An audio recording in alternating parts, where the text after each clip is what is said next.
Congratulations. Hi, group. You're home late, aren't you, darling? I got fascinated by something at school. Anyone we know? It's not a he, it's an it. I know, Richard. We're studying unions in our civics class. Papa, do you know anything about management and labor? Well, I should. I've belonged to a couple of unions, and I'm on the Labor and Management Committee down at the Chronicle. Well, then you know about Samuel Gompers and all that. Yes. Who's Samuel Gompers? He was only the father of the whole labor movement. It's really interesting. Our teacher asked us to pick a practical project to work on so we'd learn more about it. Sounds like an excellent idea. Papa, have you ever heard of UAFM? I beg your pardon? Oh, the UAFUM. No. What's that? It stands for the United Association for Unprotected Minors. Sounds like a good idea. Who are they? Us.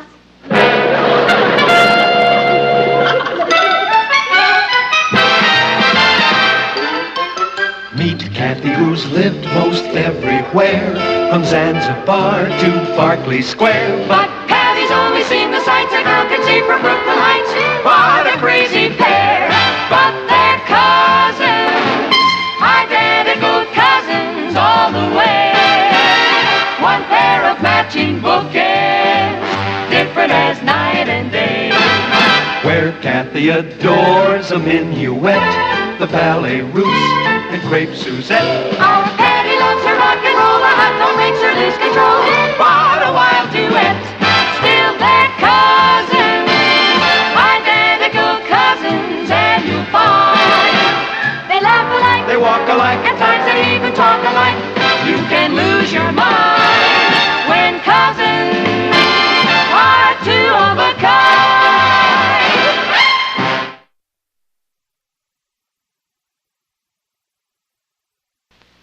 Patty, you're not serious about forming this union, are you?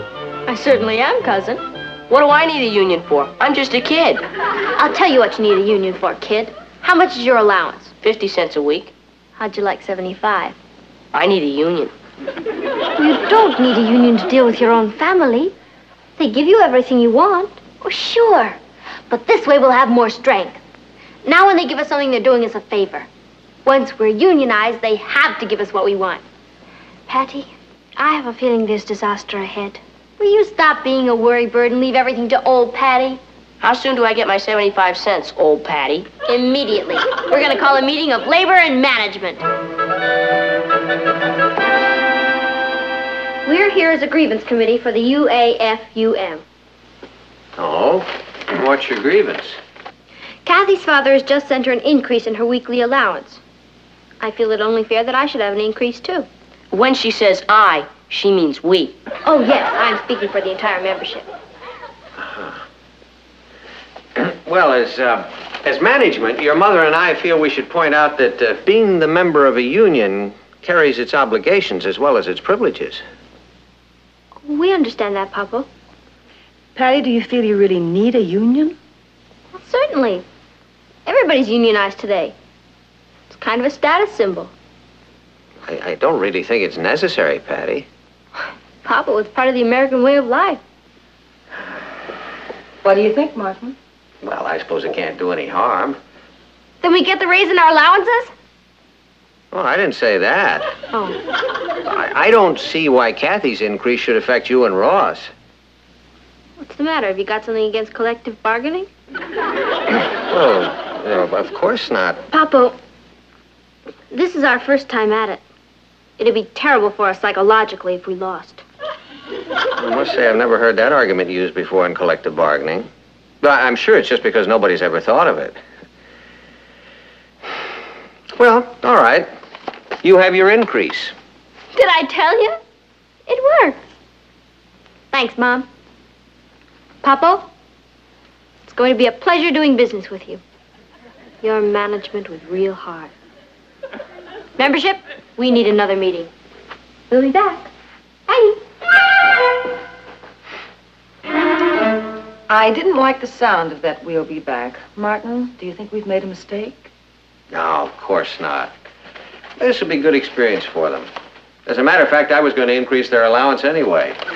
So So we'll let them think they've won a victory. It'll boost their morale. All right, we've won our first victory. But we're not going to stop with that. We're just beginning to feel our strength. Boy, they were really frightened of us, weren't they? Of course they were. Because we're united. Patty, I really believe this is going to work. You bet it's going to work. If we'd known about this years ago, we could have been rich today. Do you realize a thing like this could sweep the country? We could organize all the kids in America. And charge them dues. Say $1 a month. Even if we only got 1 million kids in, that's $1 million a month. Maybe we better concentrate on us first. We've already gotten what we want. Are you kidding, Kathy? We haven't even started. Oh, what else do we need? Fringe benefits. Oh. Here. Take notes. First, any member of the UAFUM who feels that he or she... Patty, you call these fringe benefits? Yes, sir. The members of the UAFUM feel they're just demands and therefore we're entitled to them. You all in agreement on this? Yes, sir. Yes, sir. It sounds unanimous. Well, I have some news for the UAFUM. We have our rights, I'm and our gonna give demands you are what you reasonable, want. and we won't take no for an answer. If you think that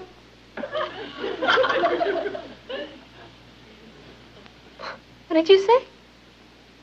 We're going to give you what you want. It's like magic. Of course, there are 1 or 2 little things you'll have to do in return for these privileges. Sure, anything. Now, you want to be guaranteed a movie every Saturday night. Yeah? In exchange for that, you'll wash the dishes every night. That sounds fair. Good. And you want to stay up an hour later every night. Well, let's make that a half hour later. We accept. In exchange for that, you'll clean the patio every Saturday and wash the car once a week. It's a deal. You want to watch an extra television program every night. Let's make that 3 extra television programs a week, at least one of them educational. We'll take it. In exchange for that, you'll clean your room every day and do your closets once a week. That's okay.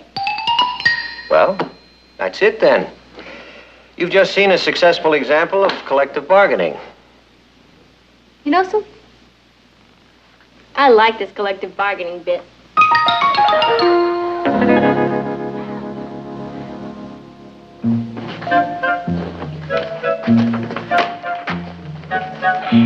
Boy, this is real manual labor. Why don't we form a union? Don't worry, it's worth it.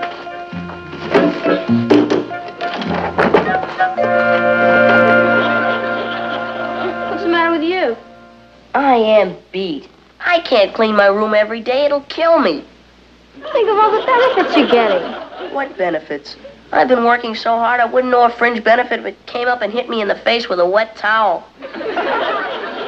Are you sure Samuel Gumper started this way?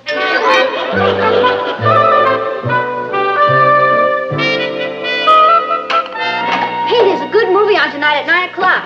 The Monster Who Conquers Yonkers. I think I'll go to bed a little early tonight, Patty.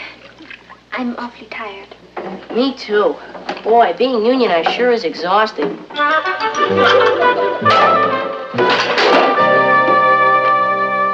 You know, I think this is the easiest week I've had in years, and I feel a little guilty about it. The children have been wonderful. They've cleaned their room, done the closets, the patio looks beautiful. Yeah, I had a notion that letting them unionize was a good idea. Oh, you were right.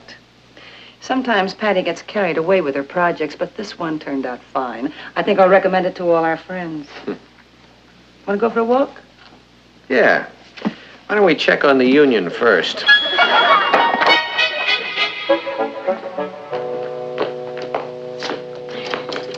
Well, looks like you're doing a very good job. Thank you, Uncle Martin. While you're down there, Patty, be sure you get the hubcaps. Oh, I wouldn't forget the hubcaps, Papa. We're going out for a while. Enjoy your television program. Thanks a lot. See you later. Come on, honey. Bye. Bye,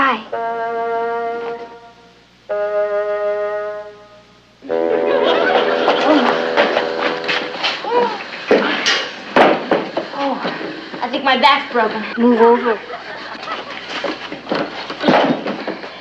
Patty, I don't think this union idea was so hot. We've never had to clean a patio before. We never had so many privileges before either. But what's the good of it? We're too tired to take advantage of any of them. You know something, Kat? You're right. I think we've been outmaneuvered.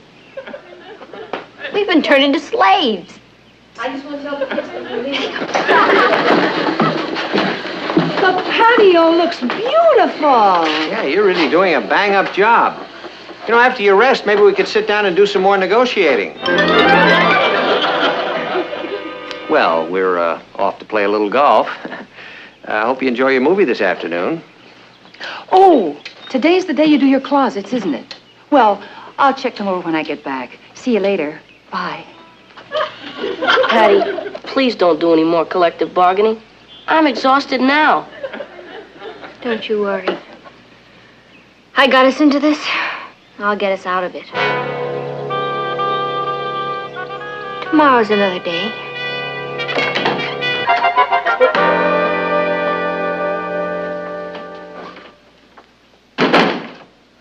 The house is sure quiet. I'm surprised they're not watching television. I suppose they're too tired. They had all those dishes to wash. Oh, Martin, do you think we're overdoing this? What's the matter? You anti-union? Well, they have been taking it very seriously. Well, I meant for them to take it seriously. See, I want them to learn that privileges carry obligations. You don't get something without giving something. I think that's an important lesson for them. I suppose you're right, but I've had so little to do since they joined the UAFUM, I feel guilty. I've become a lady of leisure. Well, how about a snack, lady of leisure? Fine. I'll fix you a sandwich.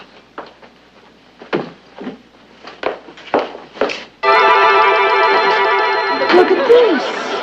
What a mess. Looks like they haven't laid a finger on it. What do you think happened? I don't know. We better call a meeting of the Labor Relations Committee. All I know is we had an agreement and you broke it unilaterally. What does that mean? It means you were supposed to have washed the dishes. We want automation. Automation? That's right. An automatic dishwasher. Well, we're not getting a dishwasher. That was not part of our agreement. Maybe not. But we figured out that we're putting in too many hours. We don't even have enough time for our fringe benefits. There aren't enough hours in the day. We could cut school. I have a better idea. You could cut out television. Oh, no. We already won that as a fringe benefit. You can't take it away from us. And we want a 5-day week. Yeah. We work hard at school all week. We want Saturday and Sunday to rest. What about cleaning the patio? We won't use the patio. What about the dishes? We'll eat off paper plates. I see. Now do we get the dishwasher? No, you don't. Well, then I guess the meeting is adjourned. Membership?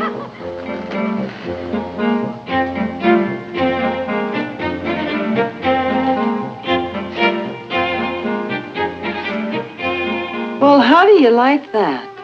I think it's kind of funny. I don't. I've gotten used to not washing the dishes. Don't worry, they'll come around.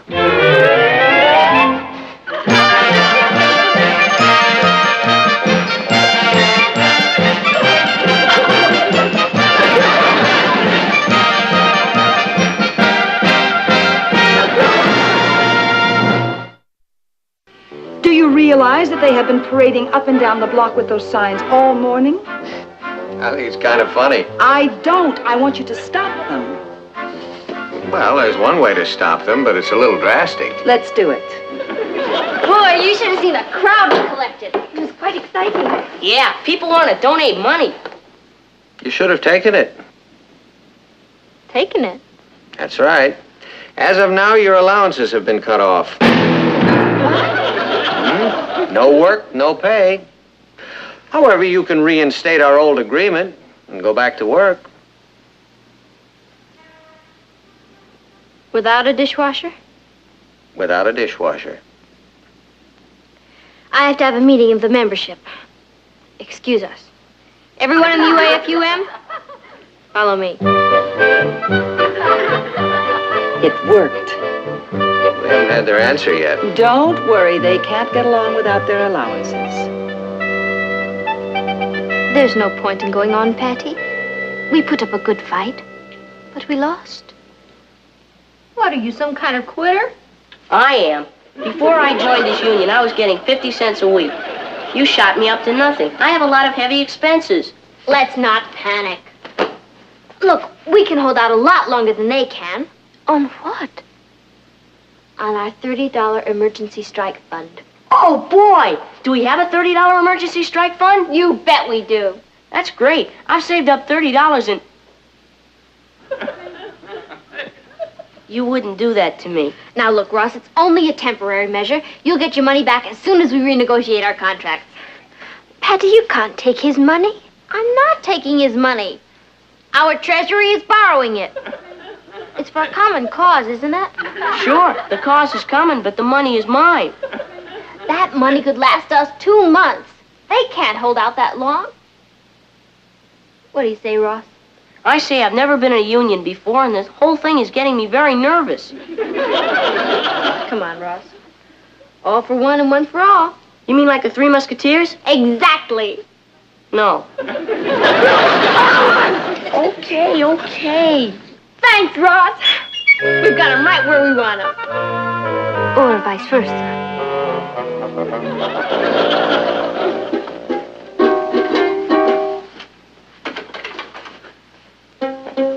Aren't you two getting up? It's 10 o'clock. It's Saturday. You mean you're going to stay in bed all day? Probably, Aunt Natalie. I see. How long is this going to go on? About 2 months. You're going to become vegetables lying around in bed all day. That's what I told. We'll be all right, Aunt Natalie. Isn't there some way that we could settle all this? I mean, it's the first time we've ever had any union trouble around here. Our grievance committee is willing to negotiate. All we want are our rights. Your father and I think that we're right. We think we're right. I see. Well, good luck. Mom, you understand there's nothing personal in all this.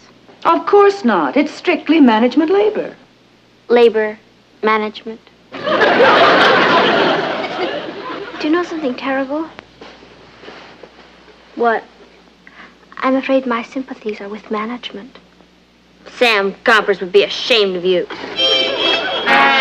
Well, this is ridiculous. We're working our heads off and they're lying around like ancient royalty. It's the advantage of having a strong union. Martin, this has gone too far. We've got to stop them. No, we can't. It's a matter of principle. See, in the beginning, we made a promise to them that they could do this. So we've got to find some way to settle it reasonably. They're drunk with power. Why, right this minute, they're up in their room laughing at us while we do their work. Patty, we should really be downstairs helping with the dishes. I know we should. But how can we give in without losing face? What are we, Chinese? Why don't we just go down there and say we were wrong? It's a matter of principle, Ross. We can't give up everything we've gained. What have we gained? All I've got is a sore back and I'm out $30. We've gained the right to be heard around here. No, sir. We can't quit now. We can't let your mother do all the work. It isn't fair. I know it. Maybe we could secretly clean our closets. That's a good idea. No, she'd know. It'd be the same as giving in. Boy, I wish I could think of something. I know. Why don't we sneak out tonight and wax the car again? Best point. They're interested in getting, but they don't want to give anything. You don't really believe that, do you? At this moment, I do. Oh, Martin, why don't we just put our foot down and forbid this? Well, there must be another solution. Why don't they just put their foot down and order us back to work? You know your father. He wouldn't do that. Yeah. Papa's got principles. We're stuck. Patty, we've got to find a solution. It's no fun having nothing to do but have fun. That may be the smartest thing you ever said. Maybe the only smart thing I ever said. Couldn't we at least clean this room? It's a mess. No. Not until they're ready to negotiate. Are you sure you're doing the right thing? Boy, I sure hope so. It's a big responsibility taking a whole union on your shoulders. On your feet. The management has just sent for the grievance committee. Did you hear that? They've given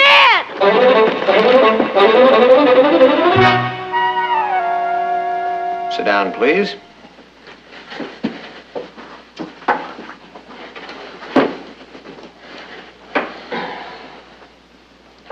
Ross said you wanted to see the grievance committee.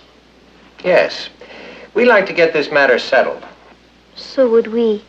We see no reason why we can't settle it right now. Oh, that's great. We don't want to be unreasonable. I mean, we're willing to compromise. Oh, I don't think you should have to compromise. You mean, we get the automatic dishwasher, we stay up an extra hour later, watch more television, go to the movies? Well, that wasn't quite what we had in mind. Oh? What did you have in mind? Well, your mother and I were so impressed with your union that we've decided to form the PAMP. I beg your pardon? The PAMP. That's PAMP, all right. That stands for Protective Association for Misunderstood Parents. You're kidding. Oh, no. No, we're perfectly serious. I can't tell you how thrilled I am about it. For instance, I voted myself an 8-hour day. That means you can have your choice of breakfast or dinner. I won't be able to cook both. But you're our mother. I'm a union member first and a mother second. Oh, boy. As far as the dishes are concerned, I'm assigning each one of you his own set of dishes. Now, you may wash them or not, as you please. Well, my 8 hours are up, so I think I'll go off to bed and read. That's my fringe benefit for Monday. Have a nice day. You can't do that. Yes, I can. This may come as a surprise to you, darling, but we parents are human beings, too. What we give you out of love, not because we have to. We like it received the same way. Don't you know how much we appreciate you and Papa? Well, there hasn't been much indication of that lately, Patty. I guess I got carried away again. I'm sorry. Could you wait a second while the grievance committee votes on something? Votes on what? I make a motion that the UAFUM be disbanded forever. Do I hear any seconds? I second the motion. Motion is seconded. All in favor, say aye. Aye. Aye. The motion is carried unanimously. You sure that's what you want? You bet it is. This is the worst mistake I ever made in my whole life. And she's made some beauties. Well, I must say that changes things. Natalie, I would like to move that we permanently disband the PAMP. Do I hear a second? I second the motion. All in favor? Aye. The motion is carried unanimously. Hooray. Boy, I'm glad it's all over. Are you? Wait until you see the dishes waiting for you in the kitchen. I don't care. Neither do I. Well, now that I'm not a union mother anymore, I suppose I'd better go start dinner. Oh, it was a nice vacation while it lasted. I'll help you, Aunt Natalie. So will I. Me too. Gee, I'm glad everything's back to normal. Hey, let's try to keep it that way for a while, huh, Patty? Sure. But you know, Papa, in spite of everything, oh, bit old Sam Gompers would have been proud of us.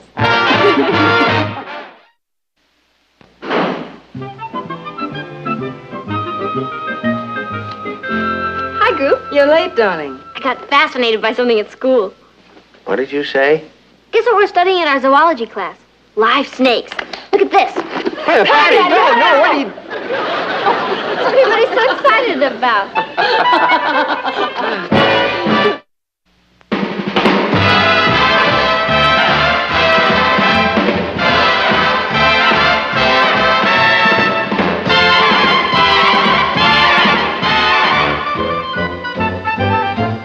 Here's Kathy, who's lived most everywhere, from Zanzibar to Berkeley Square. But Patty's only seen the sights a girl can see from Brooklyn Heights. What a crazy pair. But they're cousins, identical cousins, and you'll They walk alike, at times they even talk alike. You can lose your mind when cousins are two of a A quaint old English street. That's what everybody in school's calling me. You know that substitute teacher we have in American history, Miss McIntosh? Yes? Well, she finally got to me. She kept yakking about how spoiled kids are today and how tough the pioneer kids had to be in the old days. And I said I wouldn't have minded living in those days. And she said I wouldn't have lasted a week. And I said it would have been a ball. And I told her I could go for a whole week without using any of the modern civilized conveniences. And she said I couldn't. I'm on her side. The whole school is talking about it. You mean you're supposed to live like a pioneer for a week? If they did it, I can do it. Times have changed, Patty. Or maybe times have changed, but kids haven't. I don't believe we're weaklings, and I'm going to prove it. I've got to uphold the honor of my generation. Boy, is your generation in trouble. Come to think of it, so's mine. When do you start? I've already started. Hello? Hi, Rich. Listen, Rich, this is very important. Do you remember last week when we went downtown to get those things for school? Yeah. What? I think you'd better hang up. Why? Because the telephone hasn't been invented yet. Oh.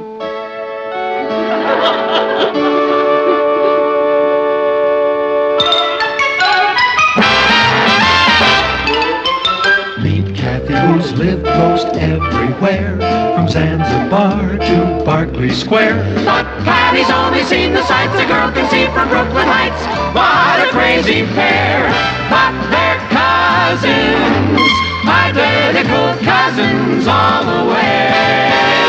One pair of matching bookends, different as night and day. Where Kathy adores a minuet, the ballet russe, and crepe Suzette. Our Patty loves to rock and roll, a hot dog makes her lose control. What a wild duet, still they're cousins, identical cousins, and you find they laugh alike, They walk alike, at times they even talk alike. You can lose your mind when cousins are two of a kind.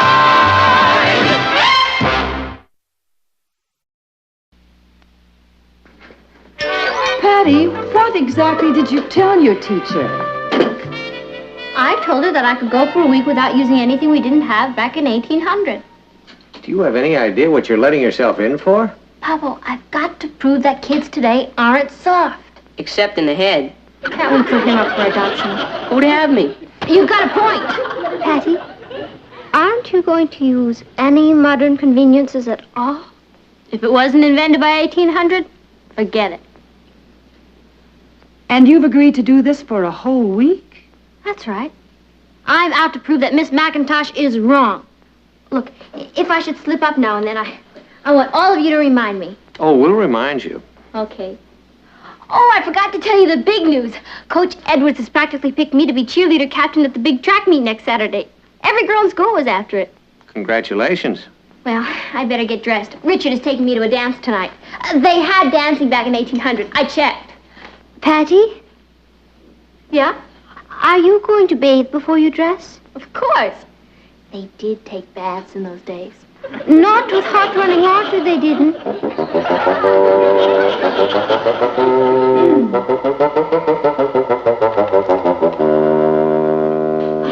Oh, boy.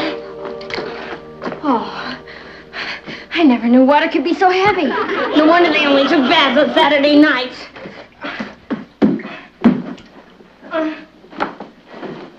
How does she get herself into these crazy situations?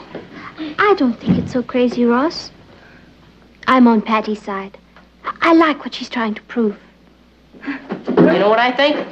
I think she's gonna set us back 100 years.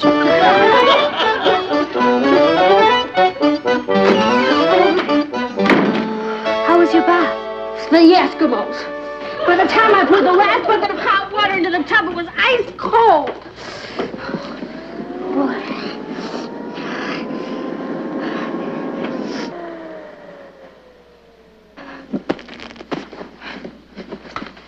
What do you think you're doing? Putting you back in the 19th century. Oh. Thank you. Oh, yeah. Thank you. How am I going to dry my hair? Why don't you rub 2 sticks together and start a fire? That's what the pioneers did. Yeah? Well, they should have used hair dryers. At least they wouldn't have gotten scalped that way. I'd better get dressed. Richard's picking me up in a... What happened to the lights? Thomas Edison hasn't invented them yet, so I turned them off. Oh! Oh, boy. Here. Here what? Am I supposed to get dressed by that? Your great-great-grandmother did. Oh, yeah, but have you ever seen pictures of how she looked?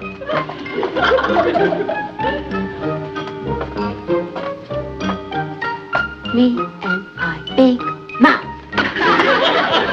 Oh, that's an interesting hat. I couldn't get my hair done. Here. Oh, there's my Lord and Master. You know, that Bela Lugosi is the greatest. Hi, Rich. Never mind the high rich. You know you hung up on me this afternoon? Yeah, sorry about that. I can't talk on the telephone for a whole week. You can't. Why not? It hasn't been invented yet. What? Look, it's a long story. Come on in and say hello to the old folks at home. Hasn't been invented yet. Now, wait a minute. Oh, hello, Mrs. Lane. Mr. Lane? Hello, Richard. Richard? Well, let's go.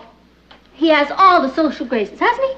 Patty, Tootie Henderson's band starts playing at 8 o'clock. I don't want to miss any of it. We'll have just enough time to make the first number. Where is that dance, Richard? Over at Danceland. It's about 3 miles from here, isn't it? Yeah, but I've got my car outside. Oh.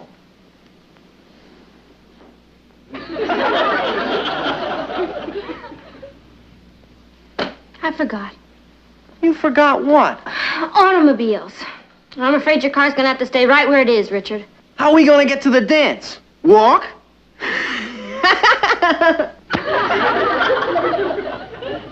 He asked you a question, dear. Yeah. Richard, my boy, hasn't it occurred to you that people don't get enough exercise these days? Sure. That's why we're going dancing. Mom. Would you mind walking? Walking 3 miles to a dance? Is it because you don't want her to ride with me? My driving's improved a lot, Mrs. Lane. I haven't had an accident since Monday, and it was nothing. I mean, I got a scratched running board, but it wasn't my fault. Your car has a running board? What are you driving, Richard? An Essex. An Essex. If you're worried, I could spring for a taxi cab. Richard, Patty can't ride in any vehicle this week. Except a covered wagon. Oh, what? You mean like an automobile hasn't even been invented yet or something? Now, wait a minute. First the telephone. Come on, and Richard, I'll explain on the way. Say goodnight to the nice people. Patty, if you think I'm going to walk 3 miles to a dance, Patty, are you? a lazy one. You want to come in, Rich? This has been one of the most interesting evenings of my whole life. I'm sorry about the way things turned out, Rich. I didn't mind walking 3 miles to Danceland, but the 10 miles back... Patty, why do we have to leave when we got there? I told you because they were using microphones And pioneers didn't have microphones. Yeah. Now you want me to do this right, don't you? Sure, but without me. I'll see you next week when you come out of orbit and return to our time zone. You know, sometimes I think you really are an escaped Martian. Sorry, Rich. Oh, forget it. And I mean forget it. Rich. Good night. Good night. And watch out for the wild Indians. Is that you, Patty? Mm-hmm.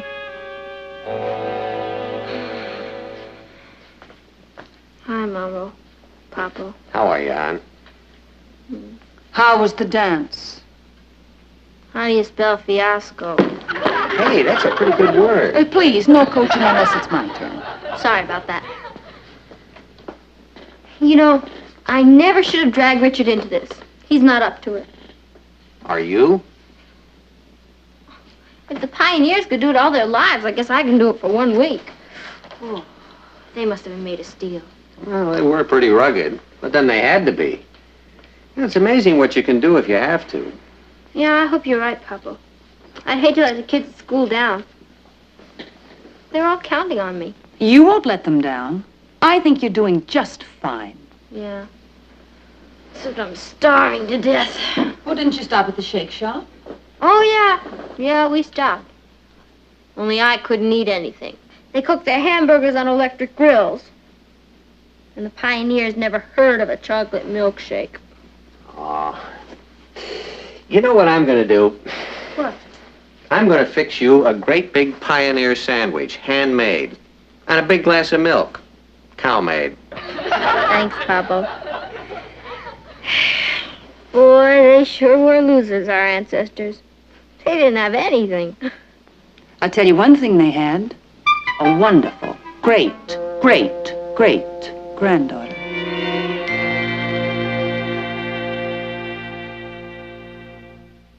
One of us in this room is the murderer, and I'll tell you who it is. It's...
I'm sorry you're not going to the movies with us, Patty. Yeah, so am I.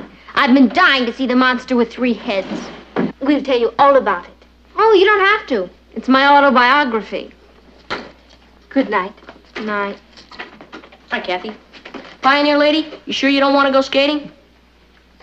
I bet they ice skated. In the middle of a heat wave? Okay, see ya. Have fun. If you're going ice skating, put on a heavier sweater. Got one on a rig. We're leaving, darling. You sure you don't want to go to that jazz concert with us? I'd love to. But it'd be cheating. I don't think the pioneers went to jazz concerts. You know, we're really proud of the way you're sticking to this, honey. Oh, there's nothing to it. You know, a lot of kids would get bitter about having to take icy baths and walk everywhere and not watch television or use electric lights or telephones or go to movies or jazz concerts. A lot of kids. But not you. No. That's wonderful, darling. We'll be back early.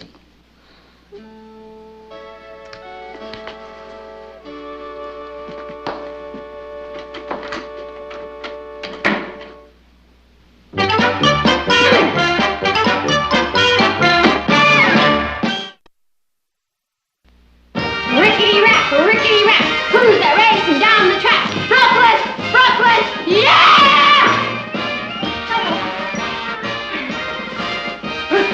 Brooklyn, yeah! She's been carrying on like that all evening.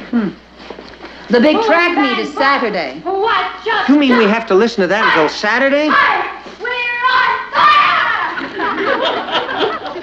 What about that one? Noisy. Papa, yells are supposed to be noisy. It's up to me to give inspiration to the team. Being captain of the cheerleaders is a very big responsibility. Are you definitely captain? Well, practically, definitely. It's between me and Alice, and actually, she doesn't have a chance, poor kid. She has a voice somewhere between Ema Sumac and Louis Armstrong. Watch our team on the beam. Shake 'em, break 'em, show Ray, take 'em. Rah! Brooklyn! That definitely should inspire the old team. Martin, what do you think? Patty, how is Project Pioneer coming along? Oh, that. Great. I only have a few more days to go. You know, it's been fun, in a gruesome sort of way. I gotta go. Richard and I are going for a walk in the park. Oh, come home! Hey, you take care of that. She's lucky it's not the hunting season.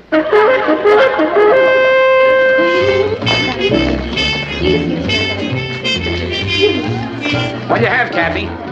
Sammy, I think I'll have a cheeseburger and a chocolate milkshake. I'll have a peanut butter and Dayton nut bread and a banana split. I'll have the same. I'll have a cheeseburger, a chocolate milkshake, peanut butter and Dayton nut bread, and a banana split. Another year with you, Richard, we can all retire. What do you have, Patty? Glass of water, no ice. How long are you going to keep this up, Patty? Until I drop dead or Monday, whichever comes first. Well, I certainly admire you. Oh, you can afford to. You're eating a peanut butter sandwich on date nut bread and a banana split. They did eat in 1800, you know. Yeah, but the peanut butter didn't come in jars and the bread wasn't baked by machines. Can't talk about it. I get all choked up. Hi, Kathy. Hello, Alice. Patty. Hi, Alice. Hi, Richard. Hi, Alice. Hi, Maggie. Hi. What are you having? Order something gooey. I enjoy hearing. Oh, I'm too excited to eat. Why? What happened? Oh, guess who's the new captain of the cheerleaders at the track meet next Saturday? I'd have to guess. I am. Oh, not anymore, you're not. Coach Edwards just made me captain. He couldn't have. He practically promised it to me. Oh, did he? A little bird must have told him that you're living in the dark ages and didn't have a way to the track meet Saturday. That wasn't a little bird. That was a little rat. Waiter, some cheese for my little friend here.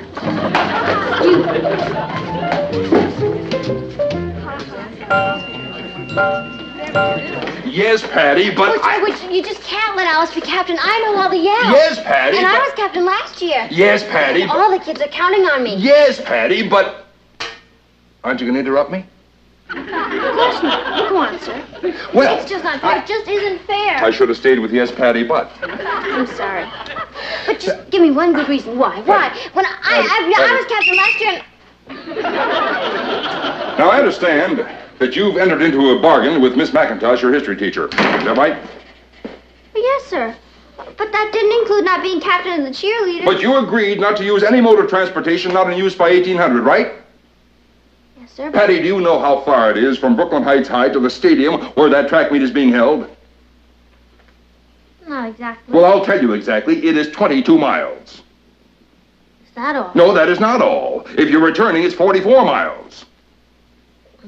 I thought it was more than that. Now, when does your agreement with Miss McIntosh end? This Monday. Now, the track meet is this Saturday. You're going to have to make a choice, Patty. Do you want to get out of this thing with Miss McIntosh? No, sir. I've suffered this long. I'm going to finish it. Well, then you can see my problem. Obviously, you can't be to that track before noon on Saturday unless you use a bus or a car or a train. Coach Edwards, Huh? if I'm on that field by 12 noon Saturday, will you let me be captain of the cheerleaders? Patty, if you can keep your bargain with Miss McIntosh and still be at that field at noon on Saturday, you can have my job. That won't be necessary, but thanks. See you on the field Saturday. Yeah, Saturday! You know, I was thinking, Saturdays don't come around that often. Why don't we all take a drive up into the country today? Oh, I'm sure Patty can't go with us. In the first place, she's not riding in anything this week, and in the second place, today is the day of the big track meet. Oh, I forgot. She's captain of the yelling team. They call it cheerleaders. They can call it what they want, and I'll call it what I want. There's no problem. Patty isn't going to be the captain. I thought Coach Edwards said she could be. Only if she got out there by noon. Kathy told me the field is 22 miles away. 22 miles away? Where is Patty? Upstairs asleep. It's after 9 o'clock. She couldn't make it out there now unless she ran all the way. Oh, hi, Kath. Good morning, Uncle Martin, Aunt Natalie, Ross. Good morning, Kathy. Morning, Kathy. When I got up this morning, I found this on Patty's bed. It says, please don't worry about me. Henry is taking me to the track meet. We'll be back late. It's signed, Captain of the Cheerleaders, almost. When did she leave? I don't know. When I woke up, she was gone. I've been up for hours and I didn't see her. Martin, she must have left in the middle of the night. You don't think that she'd be crazy enough to try to walk that 22 miles out to the field? And 22 miles back? That's 44 miles. That's impossible. Well, of course, it's been an impossible week. You know, frankly, I never thought she'd stick to that agreement she made, but she did. Well, I suppose if she could go back 165 years, she can walk 44 miles. 44 miles? Oh, Martin, she'll be dead when she gets home. You know, maybe I'll take a little drive out there. Well, you know, in case she'd like a lift back. Well, I mean, 44 miles. If I know Patty, Uncle Martin, she's not going to want a lift back. Yeah, she's stubborn. She'll crawl first. I don't know how the rest of you feel about this whole idiotic thing, but I'm so proud of her I could just burst. You know, if she wasn't my daughter, I'd write an editorial about her. Maybe I will anyway. Why don't we have a surprise for her when she gets back? What kind of surprise? Oh, I don't know, a victory celebration? See, that's a wonderful idea. I'll barbecue some steaks. I'll bake some bread. I'll put up some lanterns. I'll get a pan of hot water so she can soak her feet. You know, that's the best suggestion yet, Ross. She's going to be in terrible shape when she gets back here. Say, I have a wonderful idea. Why don't we set up a couch on the patio, and then she can lie down and eat her dinner? Hey, Dad, what time's Patty gonna get here? What? I said, what time is Patty gonna get here? I figure I wouldn't put the hot water into it until she got here. Oh, I think it's a good idea. Yeah, I'm not going to start that fire for a couple of hours yet. So I figure she's going to walk around 3.5, 4 miles an hour, maybe 5, 22 miles. She's got to rest a little on the way. Or she'll be here between 9 o'clock and 4 o'clock in the morning. Ricky Rat, push the left, the back, the back, hip, hip, hooray! Oh, you should have been there, Papa. We won everything. The 100-yard dash, the 50-yard dash, the broad jumps, the hurdles, everything. Oh, boy, I wish you were there. Even you, Ross. Honey, you just came from the track meet? Yeah, it was a clean sweep. You mean you walked all the way out there and... Walked? No, I never could have made it in time. Henry gave me a lift out and brought me back.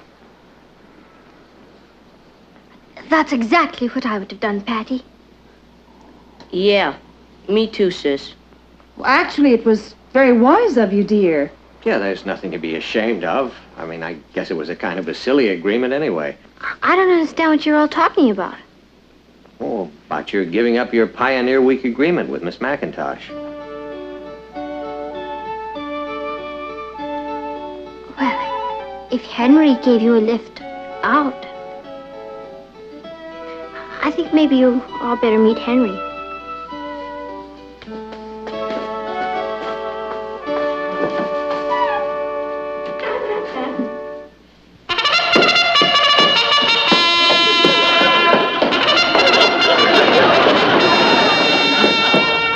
Henry, say hello to the group.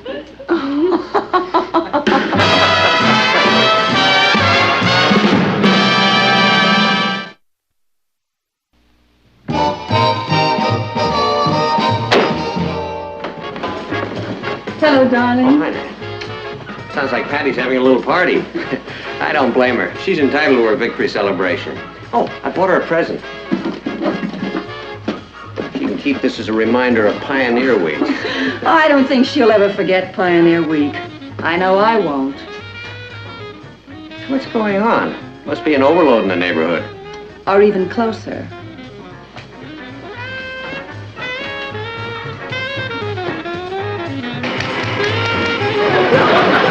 You're crazy. I'll bet you I could. Oh, sure, I bet. All right, you've got it. I'll start for 1 week next Monday. Okay. Gung-ho! Oh, hi, Papa. I'm glad you're home. I want to ask you a question. What period did the caveman live in?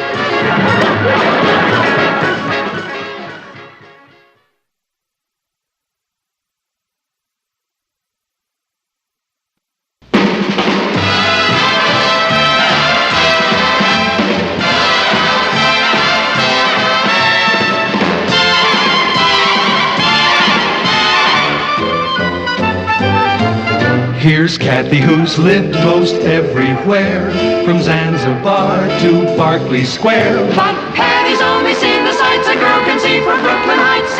What a crazy pair, but they're cousins, identical cousins, and you'll find they laugh alike, They walk alike, at times they even talk alike.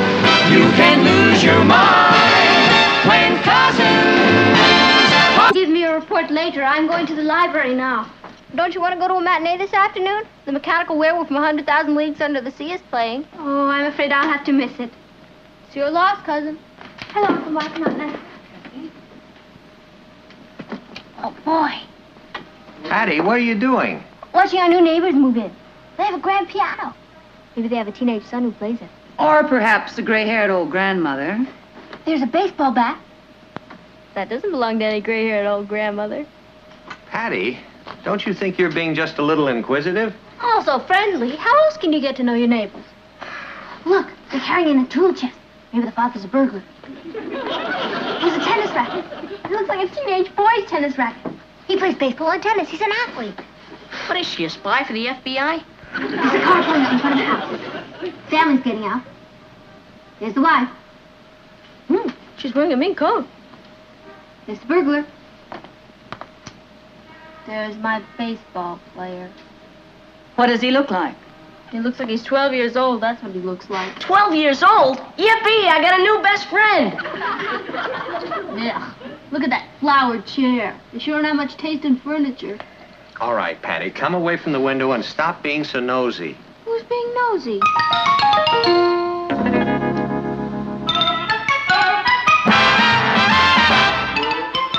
Meet Kathy, who's lived most everywhere, from Zanzibar to Berkeley Square. But Patty's only seen the sights a girl can see from Brooklyn Heights.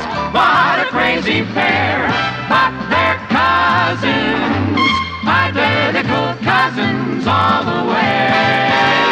One pair of matching bookends, different as night and day.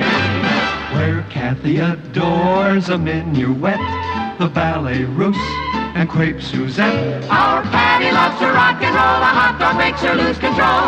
What a wild duet, still they're cousins, identical cousins, and you find they laugh alike, They walk alike, at times they even talk alike. You can lose your mind when cousins are two of a kind.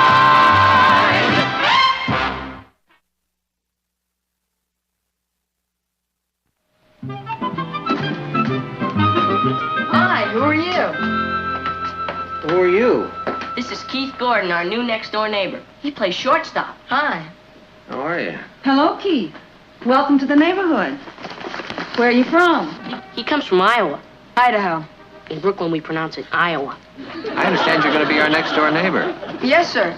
My father moved away from Idaho to get away from his sister-in-law. My father's a lawyer. He makes $12,000 a year. You know, moving days are really kind of hectic. Maybe you'd like to have lunch here with us.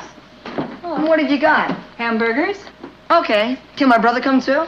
Oh, you've got a little brother? Why, certainly he may come. You two can play here today. And, Patty can help entertain you.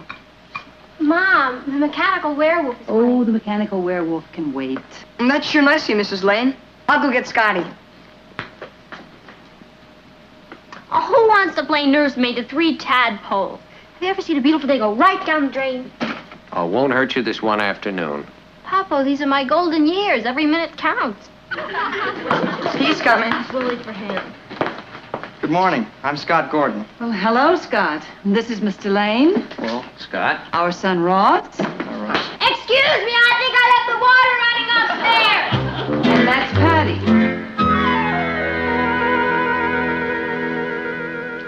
Keith told me we were invited to lunch. That's very kind of you, Mrs. Lane, but we couldn't impose like that. Why, it's no imposition at all. I understand your father's an attorney. He's a criminal lawyer, and you should see some of his clients. Did you get the water turned off all right, honey? Oh, yes. Thank you, Father. Hi. Well, I guess we better be going. Oh, aren't you going to stay to lunch? Well, some other time, thank you. My mother will drop over and give your mother some tips on markets and cleaners and so on. I'm sure she'll appreciate that. And then I can give you all the pert dirt on the neighborhood as seen through the eyes of a native. Pert dirt? Well, you know, the lowdown. How to tell the Mary Janes from the Scoties. If you get hung up with an ankle biter or a rink, you may just as well bag it. You'll have to teach me the language, whatever it is. It'll be a flip. I mean, be a pleasure. Well, I guess I better get going. Sure. Pardon me. It was nice meeting you. Come on, Keith. Yeah, so long. I'll walk you home.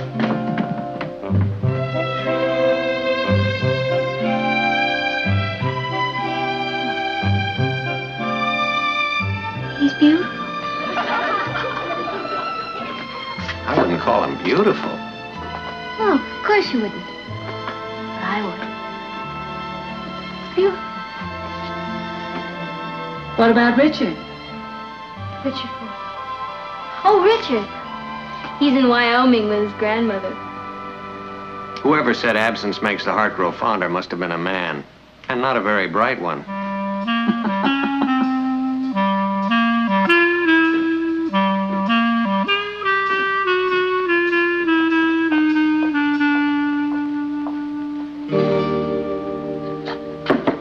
Anyone home? Hi. I thought you were going to a movie this afternoon. What? I said I thought you were going to a movie this afternoon. Oh, I decided to stick close to home and get a fast tan so I'd look good for him. Him who? Our new neighbor. You'll meet him at our wedding. Do you know what I love about you, Patty? You have both feet firmly planted in the clouds. Well, meeting a boy is better than killing a day at the library. Oh, I didn't exactly kill the day. I met a boy myself. You're putting me on. No, it was quite nice, actually. Handsome? Attractive. Mine's a blockbuster. Mine's rather shy, but very intellectual. Mine's the athletic type. He's an extrovert. Say, why don't we double date? Mine hasn't asked me for a date yet. Neither is mine, but why quibble about details? Let's all go to a movie tomorrow night. See, I can't just ask mine to take me to a movie. Well, you need a lot of shaping up. You don't have to ask him. If you play your cards right, he'll ask you, and he'll never know what hit him. What are you looking for?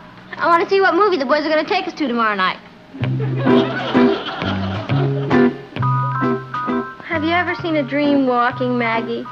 Well, he's it. And he lives right next door. I mean, I can walk him home in practically no time. I'll call you back. Hi, Keith. Are you having a good time? Of course he's having a good time. He's my best friend. Come on. How's your family? Your mother, your father? Your brother. They're okay, I guess. Oh, where are they now? She means where's your brother? She's looking for a date for tomorrow night. I don't know where he is. Do you know if your brother has any plans for tomorrow night? I don't know. Why don't you ask him?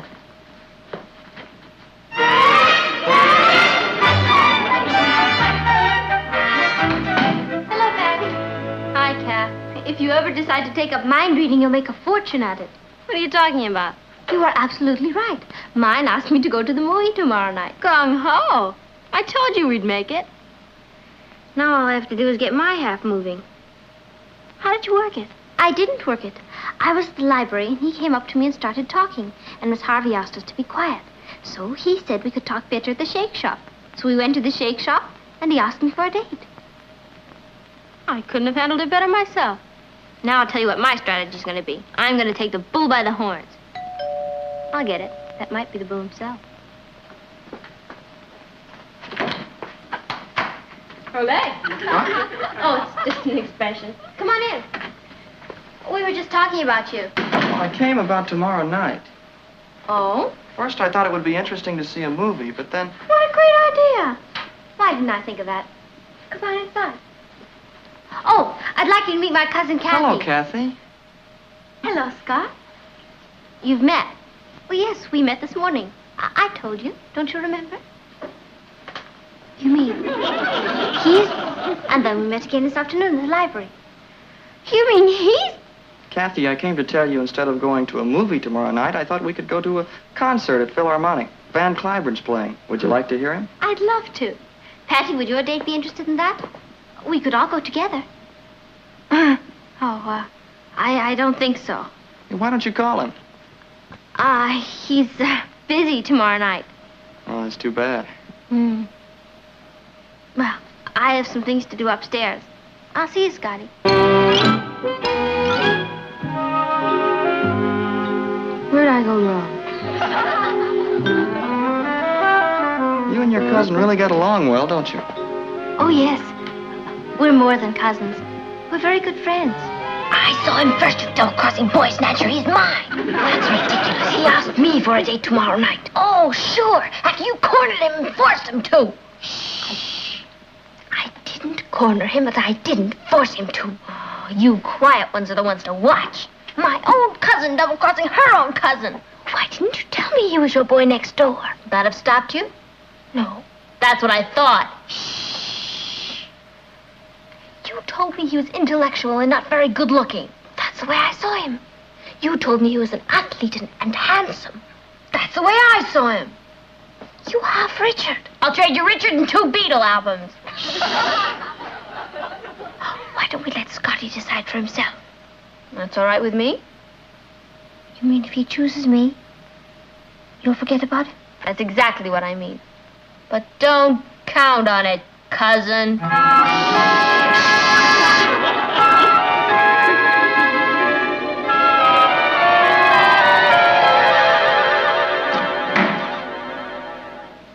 Hi, Ross. What are you doing? I'm shoveling snow. Hey, that's very funny. Gee, homework can sure be a drag on a beautiful day like this. All the other kids are out playing baseball. I know. You should be out there with them. Yeah. I can just see you. You're standing up at bat. It's the bottom of the ninth. The other team's winning 3-0 with 2 outs and bases loaded. Everybody's counting on you. You're their last chance. I am? 3 balls and 1 strike. Crowd's getting tense. Pitcher winds up. Stops. Looks around, makes sure all the runners are on base. Here comes the pitch! Strike! I'm not doing too well, am I? 3-2. If you miss this one, the game's over. Am I going to miss it? How do I know? Here comes the wind-up. He throws the ball. It's right over the plate. And you hit it. It's a home run! Listen to the crowd yell. Yeah, listen to the crowd yell. You won the ball game, 4-3. Oh, boy. Go out and get him, Tiger. Who's gonna do my homework? Oh, I am. How can I play in the game? I don't have a glove. Why don't you buy one? I'd have to dip in a capital. All right, I'll buy one. And do my homework. your homework. Okay. Who do I have to kill? You don't have to kill anybody. All I want you to do is talk to Keith for me. He's too young for you. I want you to talk to Keith and find out from him about Scotty. You know, what he likes and doesn't like, his taste in sports, books, girls. I know his taste in girls. You do? Yeah, he likes Kathy. Do you want that glove or don't you? I don't know. I'd hate to double-cross Kathy. Oh. Well, all right then. Just forget it.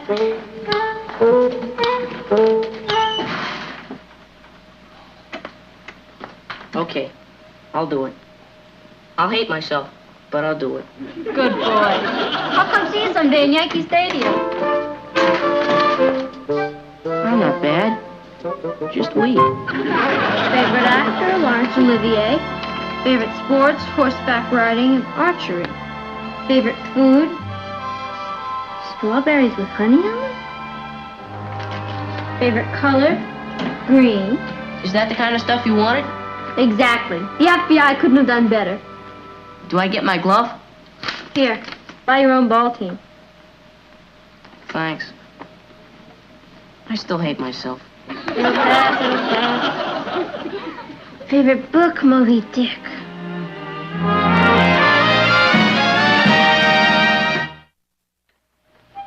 It was a wonderful concert. Thank you, Scotty. You know, Kathy, it's great finding someone who shares the same interests you have. You're the only girl I know who likes Bach cantatas. Am I? I'm so glad. So am I. I'll fix you a snack.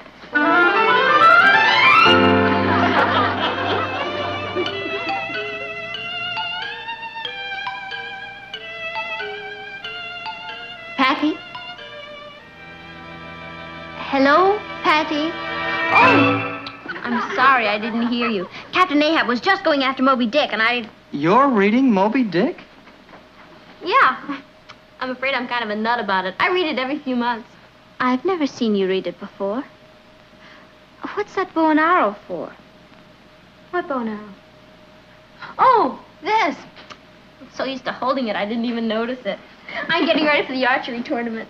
You're interested in archery? Oh, yeah, well, I'm not out horseback riding. Gee, me too. Yeah? Oh, would you like some strawberries? I'm afraid I'm always eating them. Well, so am I. I guess it's my favorite food in the whole world. No. Oh! Wait a minute. I ruined them. Put honey on them. Honey? Yeah. That's the way I love them. No. Well, I thought I was the only one who ate them that way. I guess we never really got to talk before. Well, it's never too late. Shall we get that snack now, Scotty? No, I'll just have some of these, thanks. I must have read this 10 times. Me too. You'll probably disagree with me, but I hope Olivier does the remake. Don't agree. He's my favorite actor. Really? There are still some things about the book that I don't understand. It's just full of symbolism, you know? Well, I know. That's what I like about it. It's deep. Yeah. Tell me, Scott, do you think that Moby Dick is really a white whale? Or do you think that he's that terrible, terrible thing inside us that we must all hunt and kill? I think he's Captain Ahab's conscience. Do you? That's exactly what I think. Well, I've written a thesis on it. Have you? I'd love to read it. Oh, would you? I'll bring it to school tomorrow. Maybe we can meet at the shake shop and I'll give it to you, if it won't bore you. Bourne. I think it's the most interesting thing in the whole world. Then I'll see you tomorrow. Maybe we can get some archery in. Oh, great. I'd like that. Good night, Kath. Gee, Kathy, thanks for a great evening. Good night, Scott. Night. Oh, Scotty. My book. Sure. Thank you. I can't be without it. Well, I'll see you tomorrow, Patty. Good night. Good night.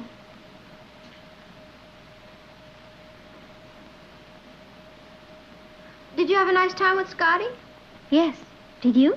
What do you mean? I mean that when you're out in that archery tournament tomorrow eating honey-covered strawberries and shooting at white whales, don't turn your back, because you're liable to find a harpoon in it. If there's anything I can't stand, it's a sore loser. More strawberries?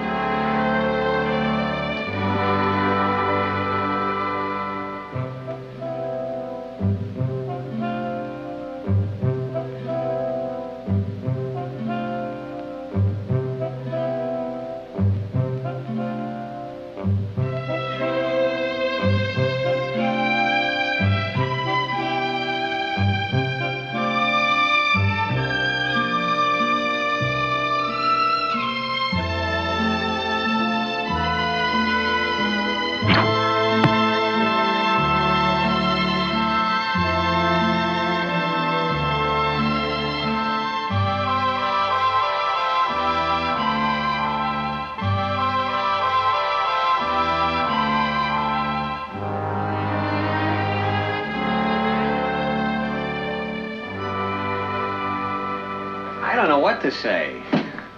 How long has this been going on? Since he moved next door. The competition is fierce. Gee, nobody ever fought over me like that. I most certainly did. I just didn't let you know about it. Oh? You want some? Well, with all the boys there are in the world, I don't see why Patty and Kathy have to like the same one. I didn't even think they liked the same type. They don't. Each of them sees different things in Scotty. Patty sees him as a handsome athlete, and Kathy sees him as an introverted intellectual. Sounds like a well-rounded boy. He's very nice. Well, how does he feel about them? Which one does he like? That's the problem. He likes them both. Sounds to me like one of them is going to have to give him up. Which one? If I knew the answer to that, I'd make myself editor of the Lovelorn column. Martin, please do something. Okay. I'll make another sandwich.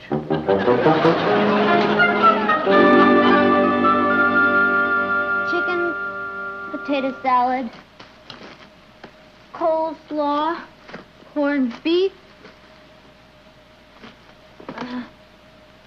hot dogs, ham sandwiches, and soft drinks. Well, I've got my half. I wonder what he's bringing. Going on a picnic? Yeah. Yeah, as a matter of fact, I am. Scott just loves picnics. Well, have a good time. We will. Look, I'm sorry about this, Kathy. When you tangle with the master, you have to expect to be outmaneuvered. There's Scotty. He's so prompt. Another one of his admirable qualities. Gung-ho! Oh, and don't wait up for me. I'll be back late. Hello, darling. Hiya, Patty. How'd you know it was me?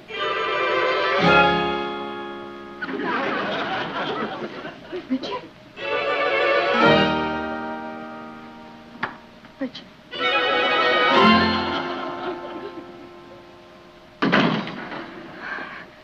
Richard, you weren't supposed to be back for another 2 weeks yet. Oh, I really missed you. Did you miss me?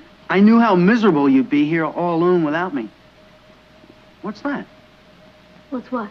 That basket. It looks like somebody's gone on a picnic. Oh, yeah, it does, doesn't it? You? Me? No, Kathy. And you and I are gonna go for a nice ride in the country. Ah, that sounds great. I'll be right back.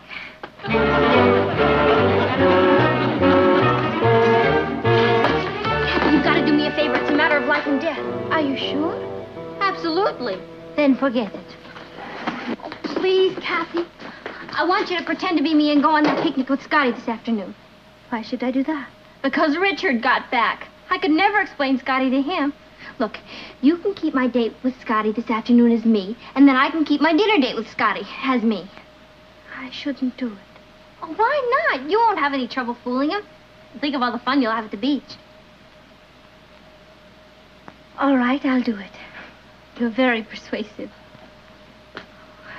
Atta girl. Richard certainly picked an awkward time to come home, didn't he? Sure did. I'll never forget you for this, Kath. It's my pleasure. And remember, this is just the longhouse.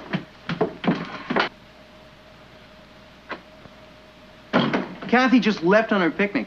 Did she? Yeah, she's getting in the car with some guy. He's not much to look at. Well, they can't all look like you, Richard. No, I guess not. Kathy's a pretty thoughtful girl.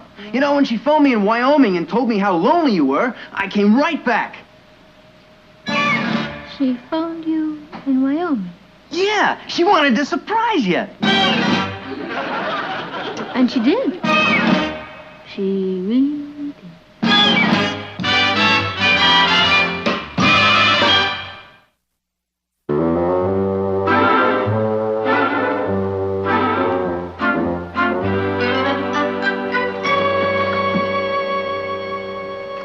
How'd it go?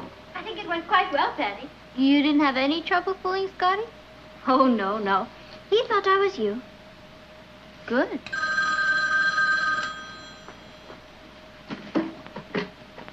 Hello? Yes, this is Kathy. Hello. Tonight? Yes, I'd love to. All right, then. I'll see you at 7 o'clock. Thank you. Goodbye, Scotty. Scotty? Maybe you've forgotten, but we have a dinner date tonight. I don't think so. You don't think so what? I'm afraid you and Scott had a terrible quarrel this afternoon. We did? Mm-hmm. And I'm afraid you were really quite rude to him. I was. Therefore, I don't believe he'll be seeing you again. Well, I'd better get dressed. You know how Scott hates to be kept waiting. Bye.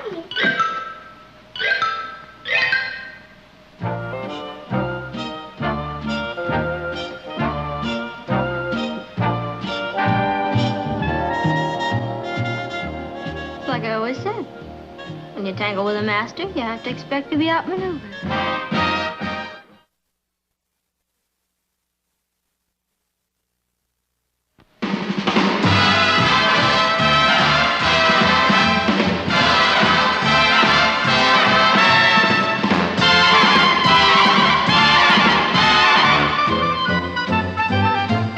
Here's Kathy, who's lived most everywhere, from Zanzibar to Berkeley Square. But Patty's only seen the sights a girl can see from Brooklyn Heights. What a crazy pair. But they're cousins, identical cousins, and you'll find they laugh alike, They walk alike, at times they even talk alike.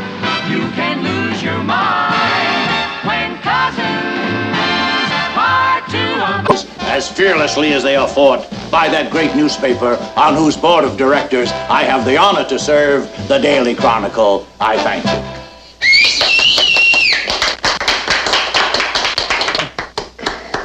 Well, how's the sound? Well, it was stirring, TJ. It was a fine speech, Mr. Blodgett.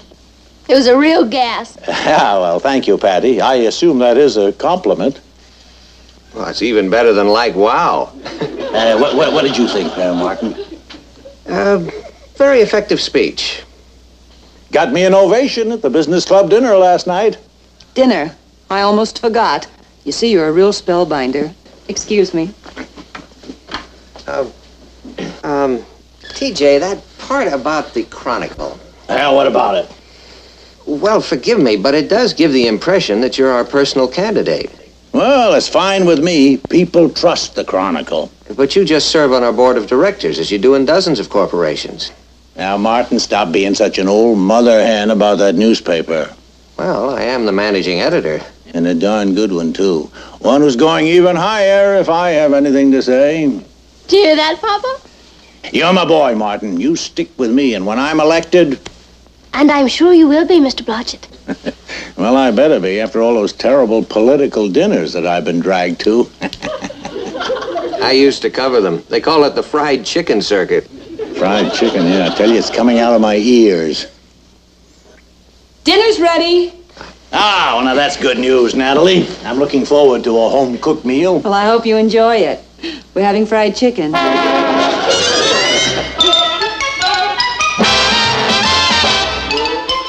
Meet Kathy, who's lived most everywhere, from Zanzibar to Berkeley Square. But Patty's only seen the sights a girl can see from Brooklyn Heights. What a crazy pair. But they're cousins, identical cousins all the way. One pair of matching bookends, different as night and day. Where Kathy adores a minuet, the ballet russe, and crepe Suzette. Our Patty loves to rock and roll, a hot dog makes her lose control. What a wild duet, still they're cousins, identical cousins, and you find they laugh alike, They walk alike, at times they even talk alike. You can lose your mind when cousins are two of a kind.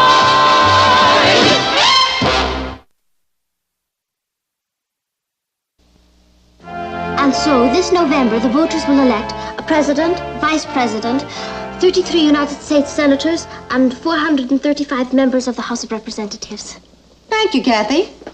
Students, this is a very important election for all of you. The first in which you're old enough to take a serious interest, and I hope you'll take an active part in it.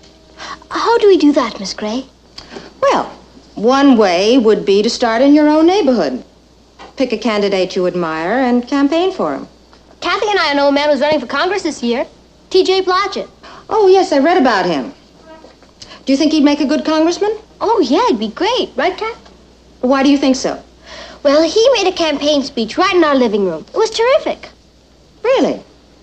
Well, how does he stand on the important issues? Issues? Yes. For instance, aid to schools. I don't know. Medical care for the aged. Search me. Taxes, foreign aid, unemployment. He didn't say. Well, why are you so impressed with Mr. Blodgett? Well, he looks like a congressman. Well, that's hardly a reason, Patty. But if you do admire Mr. Blodgett, then you should go out and help him win. I think it's a terrific idea. What do you think, Kath? I think we should do it. Right. Now is the time for all good girls to come to the aid of their party.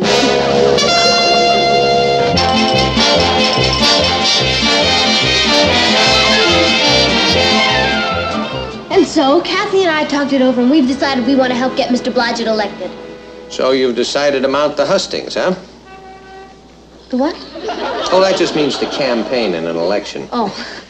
Well, TJ will be delighted. Is it all right with you, Uncle Martin? Oh, of course. I assume the two of you have both examined the issues and the candidates before you decided Mr. Blodgett was the man to back. Yeah. Because I'd want to be sure that you weren't enlisting because of what Mr. Blodgett said about helping me out down here at the Chronicle. It never entered my mind. Well, I'm glad of that. You really think it could help make you editor?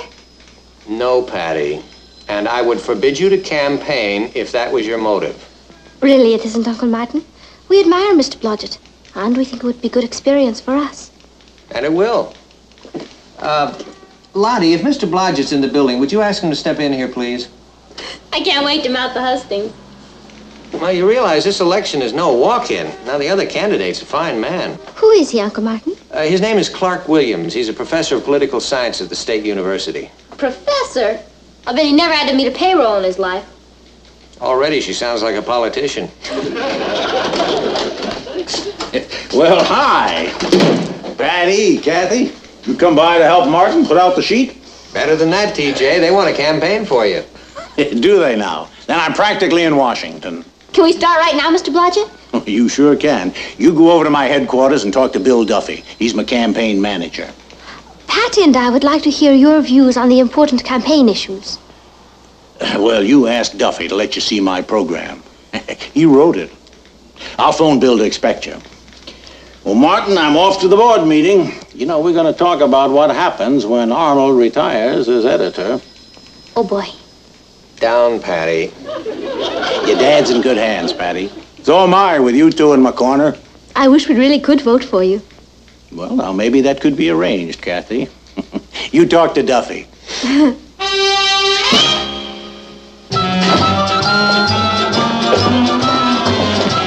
Oh, come on, Cat, this is it.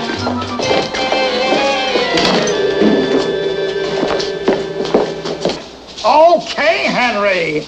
Look, Henry, I know the candidate ate a pizza pie at Angelo's yesterday.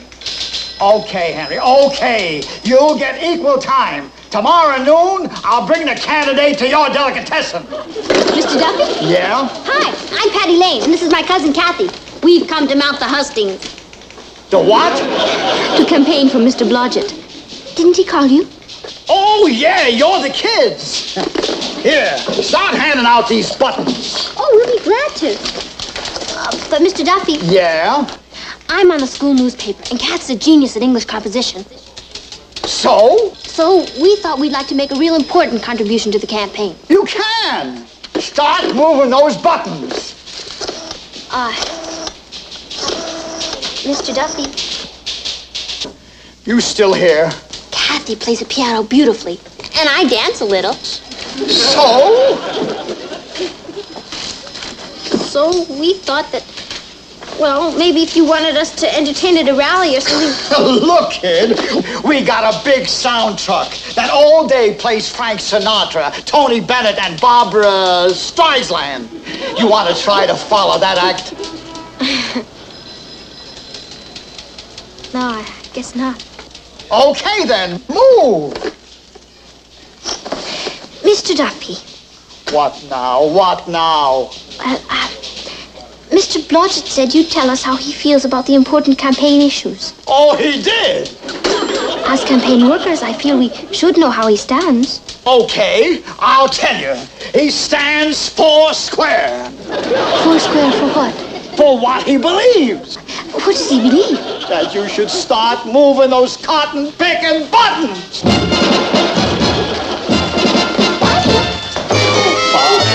Bob, get me a...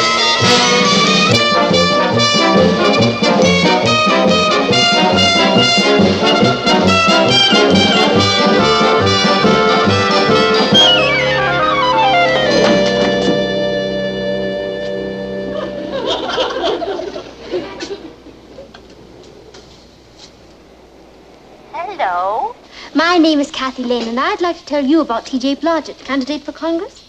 What number are you calling? SU 73564. I'm sorry, you have reached a special operator. Please hang up and dial again. Yes, thank you. Hello? My name is Patty Lane, and I want to tell you about T.J. Blodgett, candidate for Congress in this district. Are you interested? Sure. That's great.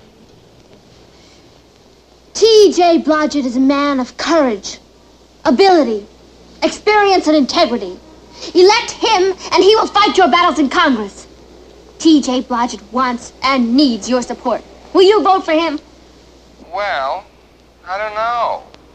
I'll have to ask my mommy. Hello? Hello, my name is Kathy Lane, and I'd like to tell you about T.J. Blodgett. Who? T.J. Blodgett. He's running for Congress in this district. In this district? Are you sure? Oh, yes. I am speaking with William Smithers of 14 Oak Street, Brooklyn. If you got a wrong number, I'm Ted Bauer. I live in Seattle, Washington. Seattle? You better dial again. Yes, I will, thank you. Kathy, I like your voice. Tell this Blodgett guy if he decides to run in Seattle, I'll vote for him. Bye. Who's there? My name is Patty Lane, and I want to tell you about T.J. Blodgett, candidate for Congress in this district. What about him? He's a man of courage, ability, experience, and integrity. He wants and needs your support. Will you vote for him? I will not. Why not? Because the guy he's running against is my brother-in-law.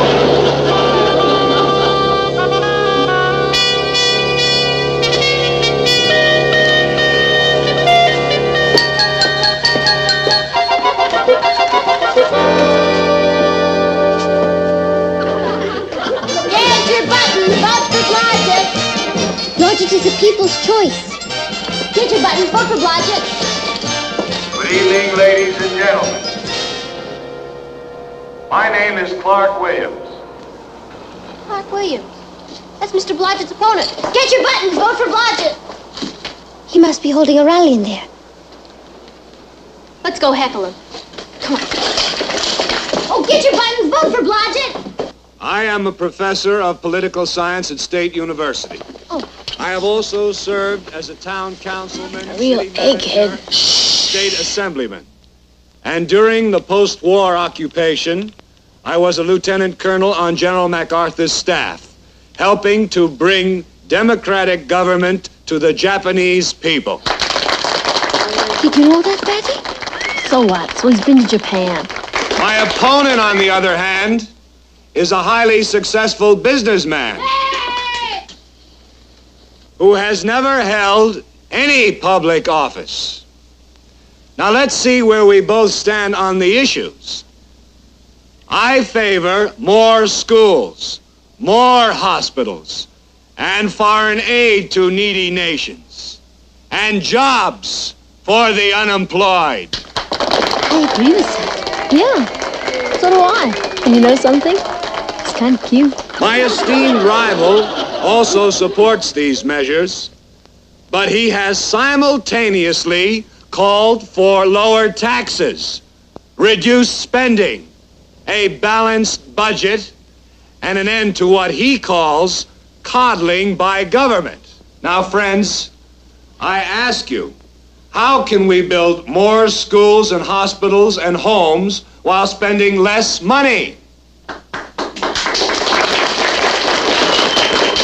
He's right. How can we? Don't ask me. Oh, why don't we go see Mr. Blodgett? You're right. He'll know. Come on. How's the tie? Tie's great. Let me the button. Well, the collar. You look great, TJ.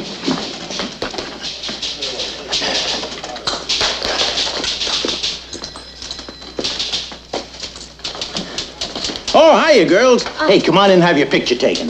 No, thanks, Mr. Blodgett. Could you spare a minute? What, for my favorite constituents? Come back later, Joe. Now then, what can I do for you? Well, Mr. Blodgett, you've come out for more schools and more hospitals and helping the needy and foreign aid. That's right. But you've also come out for lower taxes and a balanced budget and letting people help themselves. That's right. But how can we do both at the same time? Now, who says we can't? Oh, but you said that... Patty, that's campaign talk. You gotta tell the voters what they want to hear. Even if you can't deliver. Kathy, I'm in politics now. The first job of a politician is to get himself elected. Oh, but Mr. Blodgett... Now, you stop fretting your pretty heads. Come on, I'll blow you to Sundays at the malt shop. Oh, maybe another time, Mr. Blodgett. Thank you. You name it. And remember now, keep those buttons moving. Patty, do you know what I think? I think so, too. What do we do now? Well, I suggest we retire to an unsmoke-filled room and caucus. Well, our duty is clear, Patty. We have to stop working for Mr. Blodgett. Right. And campaign for Professor Williams. Right. You mean like defect? Why not? Because we like Mr. Blodgett.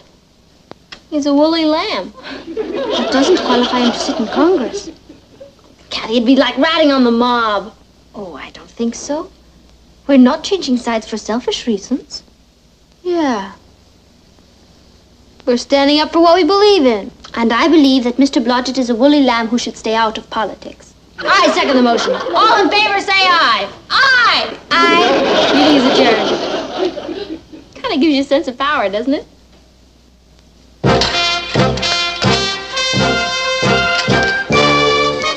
Vote for Clark Williams. You'll be happy you did. Vote for Clark Williams. We need him. Thank you. Well, hello, girls. Hi, Papa. Gee, you never stop, do you? I hope TJ realizes what you're doing. Heaven forbid. Hello, Kath. Hello, Uncle Martin. Well, what's the latest message for the people? Oh, it's same old stuff, you know. Well, let's see. A vote for Clark Williams. Clark Williams? Yes, Uncle Martin. He switched to Brand X. You're not angry, are you, Papa? Oh, of course not. It's an old American custom. Thank you, Uncle Martin. When all this happened? Well, we finally did what you told us to. We examined the issues and the candidates and took our stand. Good for you. Did you break the news to TJ? No, we just stopped coming around for buttons. Are you sure we did the right thing, Uncle Martin? Following the dictates of your conscience? Absolutely.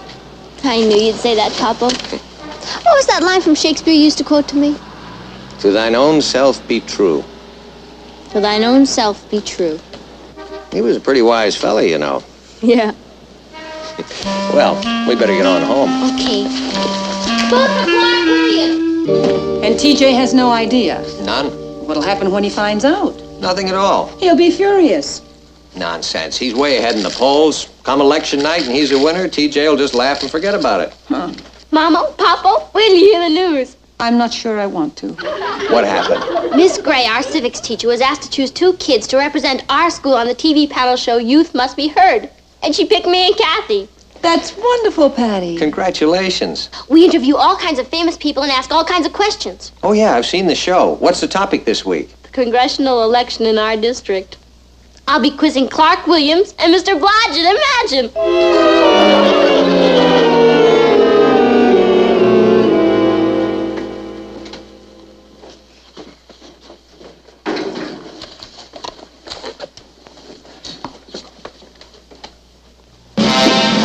Welcome to Youth Must Be Heard, an unrehearsed public affairs program. Election Day is just 24 hours away. And so tonight, our youthful panel will question the rival candidates in one of the city's key congressional elections. Let's meet those candidates. First, Professor Clark Williams. And at the other side of the table, his opponent, Mr. T.J. Blodgett. Now let's meet our young panelists, all from local high schools.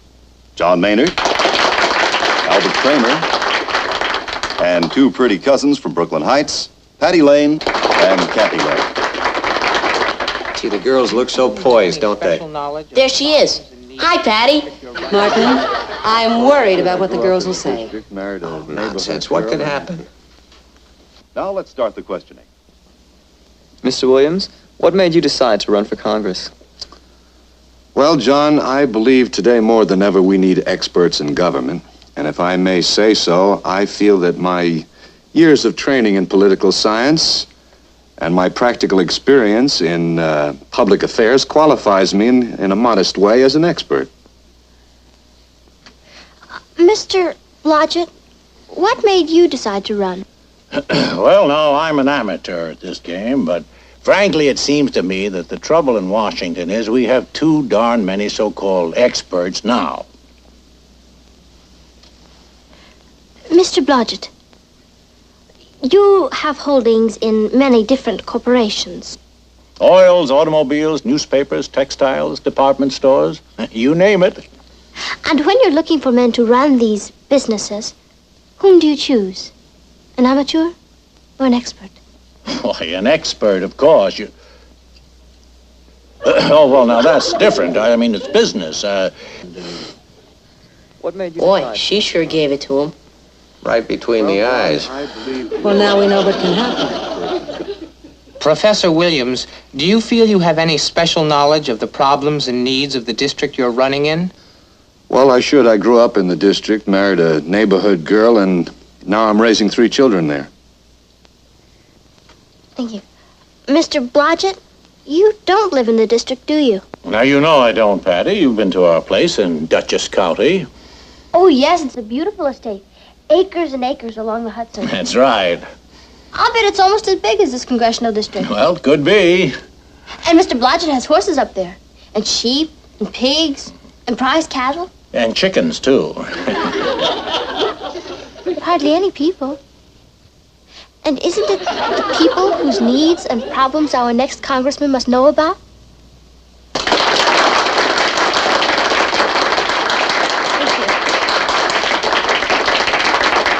Tear it off, Martin. I can't look. That my years of training in political science. Oh, don't worry about it, Natalie. It's just a kid's TV program. It couldn't affect TJ's chances one bit. Let's hope not. Or you may be the only managing editor of a New York newspaper with a permanent black eye. And with 80% of the returns in from the district, here are the tallies. Clark Williams, 75,844. T.J. Blodgett, 18,300. Well, it's a landslide for Williams. Yes, and right on our heads. I'm awfully sorry, Aunt Natalie. We didn't realize. We were only trying to be good citizens. Of course you were. I'm proud of you, Patty. So am I. Now, where'd you get that, son? Wonder who that could be? You know that old saying, if anything wrong can happen, it will? Yes? I'll bet it's Mr. Blodgett. Well, what a nice surprise, TJ. I want a word with you. Well, I guess we'll leave the grown-ups alone. Sit still. I especially want both of you to hear this. Oh, boy, I've done it again. Well, I suppose you heard. I got clobbered. Yes, TJ, I'm very sorry. And you know who did it? These 2 teenage turncoats. We had to do it, Mr. Blodgett. We were only trying to be true to our own selves. And you were. Which is more than can be said for me. What? Martin, these 2 kids taught me a lesson. You mean you're not angry? An hour ago, I was boiling, Natalie. I could have turned these kids over my knee and pow. Couldn't blame you. Then it hit me. You know, I deserve to lose. I'm a businessman. I'm no politician. Well, I've devoted so much time to business that I wasn't studying up on the issues. I was a fish out of water. But thanks to Patty and Kathy, I'm back where I belong. TJ, you're quite a man. Yeah. I always said it. He's a woolly lamb. I vote for that. Well, guess let's go over to the malt shop and have those sundaes I promised you, huh? Crazy. Come on, Roy. What do you say? See you all later.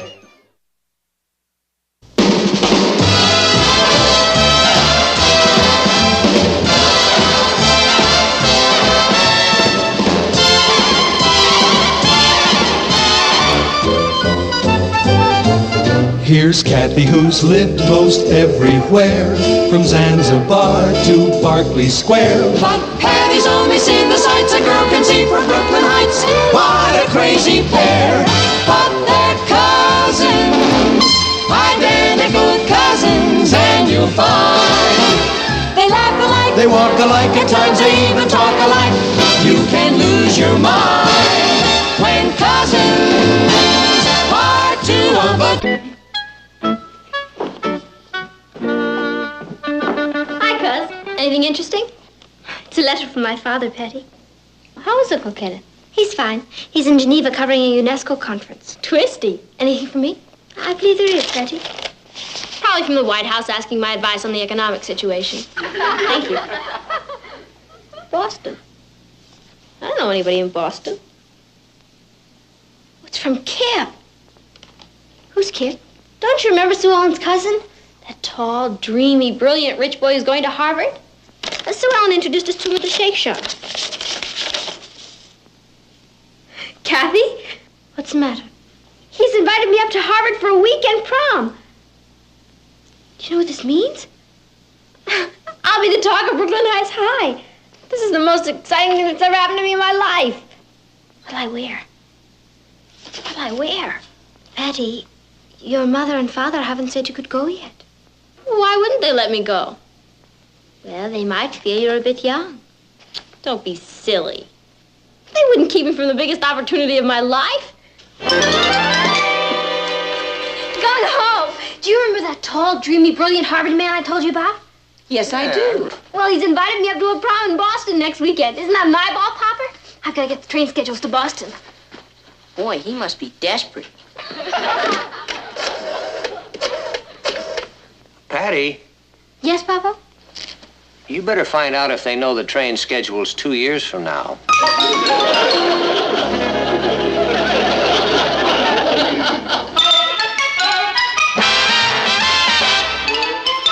Meet Kathy, who's lived most everywhere, from Zanzibar to Berkeley Square. But Patty's only seen the sights a girl can see from Brooklyn Heights. What a crazy pair! But they're cousins, identical cousins all the way. One pair of matching bookends, different as night and day. Where Kathy adores a minuet, the ballet russe, and crepe Suzette. Our Patty loves to rock and roll, a hot dog makes her lose control. What a wild duet, still they're cousins, identical cousins, and you find they laugh alike, They walk alike, at times they even talk alike.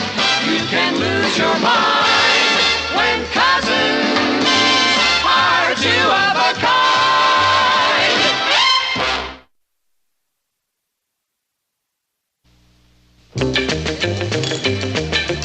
Imagine my own mother and father keeping me from going to a prom at Harvard. It's prehistoric. If they hadn't stopped you, I would have. I don't want you going to any other dances with any other guys. And I'll tell you something else. The next time I see that guy, I'm gonna punch him right in the nose for asking you. And you can pay for your own ice cream.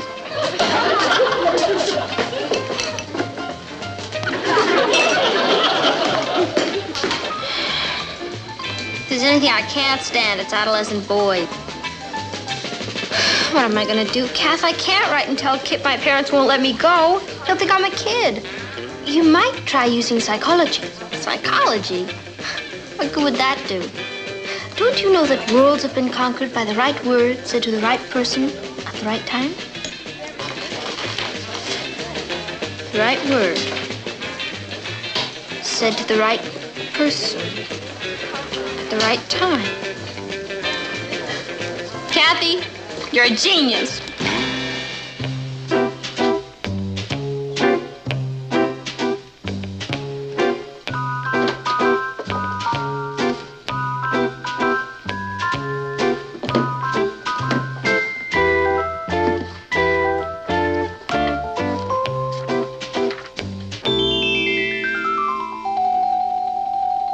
Beverly, when is dinner going to be ready? Dinner's been ready for 40 minutes. Patty's late. Oh, she stopped off at the school library, Uncle Martin. Patty did what? Wish I'd said that. You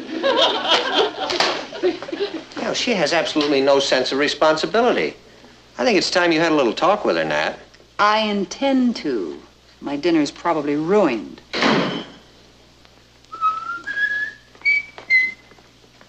Like, hi, everybody. Like, hi yourself. Do you have any idea how late you are, young lady? Yes, and it's absolutely inexcusable. I'm sorry to have been so thoughtless. I mean, you have enough on your mind running the household as brilliantly as you do without having to worry about me. I'll try to be more thoughtful in the future, Mom. Well, that's all right, darling. You're not very late. But in the future, Patty, And I'm sorry to have kept you waiting for your dinner, Popo. After the kind of day you put in at the office, you have a right to expect your dinner on time. Well, I guess it won't hurt me if it's a little late once in a while. Thank you. Why don't we eat before she talks us out of it?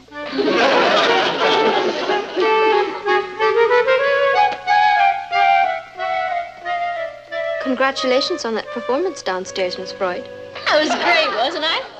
Did you hear Mama practically begging me to let her do the dishes? You almost had me hypnotized into doing them. Really, though, Patty, this is nothing to fool around with. I'm not fooling. I mean it. It's incredible. By using psychology, you can get anything you want. Where's it been all my life? What are you writing? A letter to Kip accepting his invitation to the Harvard dance. Accepting? Patty, your mother and father said you couldn't go to the dance. That was BP. BP? Before psychology.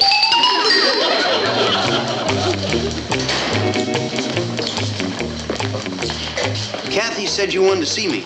Oh, yes, Richard. I want to apologize. I should hope so. Going to a dance at Harvard with another guy. I guess I'll just have to find some other way to do something for you. Do something for me? Yeah. I should have known you're not the bragging type. Of course not. What are you talking about?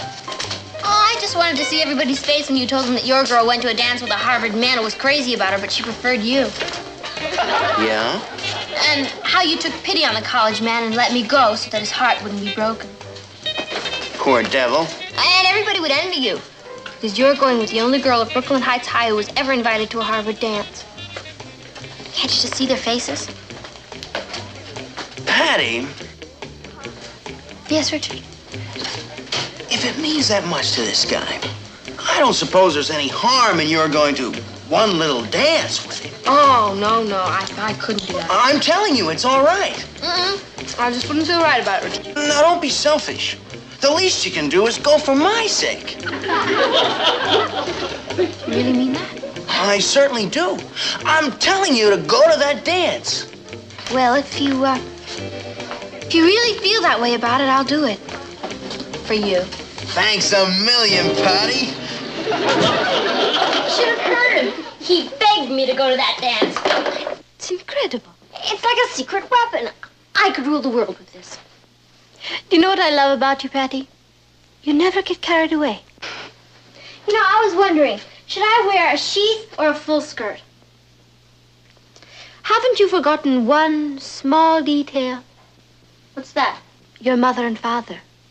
They said you couldn't go to the dance. I told you, before I'm through with them, they'll plead with me to go. I don't believe it. Oh, no? Just keep an eye on the old master.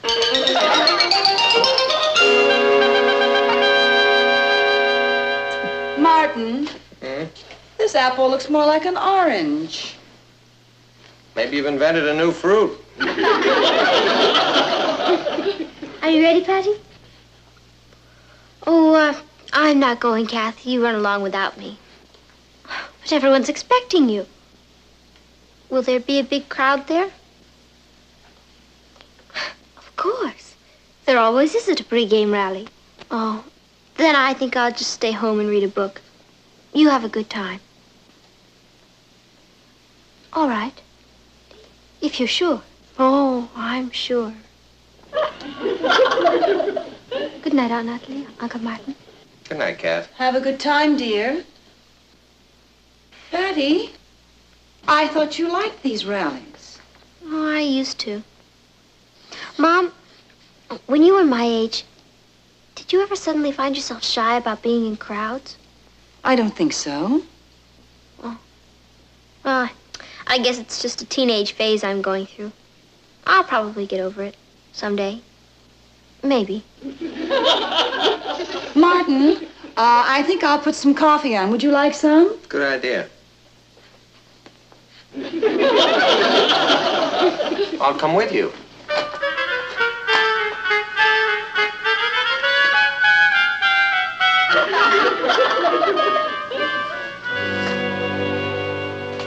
I knew something was wrong.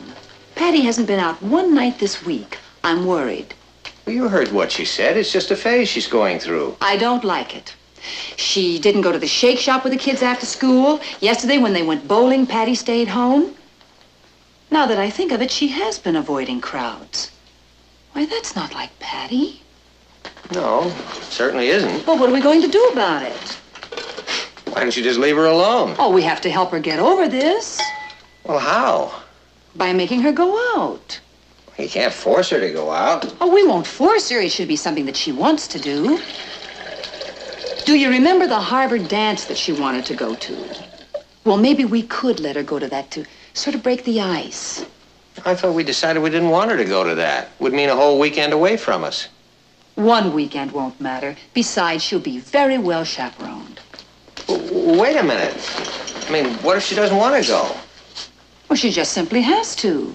Martin, there are times when a parent must do the thinking for a child. We just won't take no for an answer. Come on.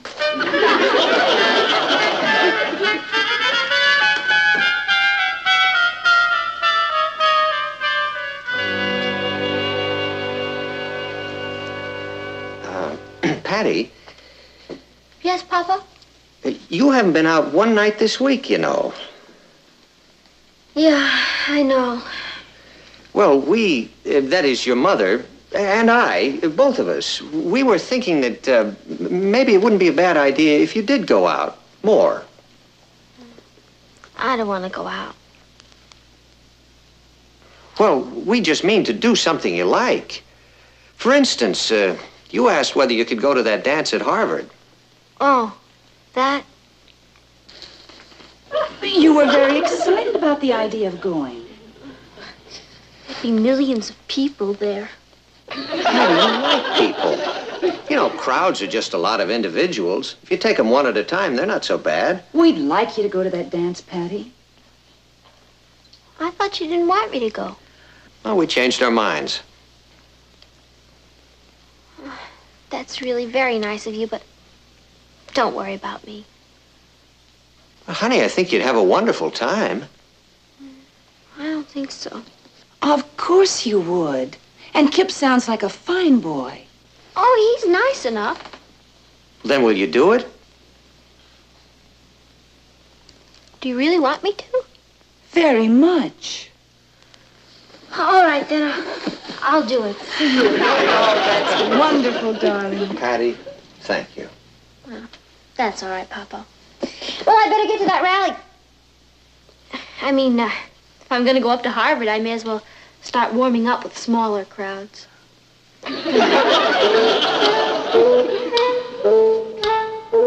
We did it. Natalie. Yes, dear? Oh, nothing. That was just a crazy idea that occurred to me.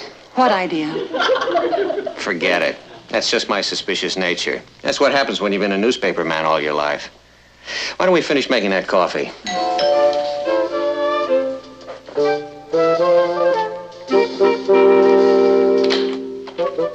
Telegram for Patty Lane? Yeah, I'll take that. Will you sign here?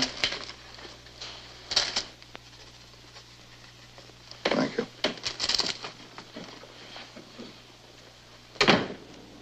It's for Patty.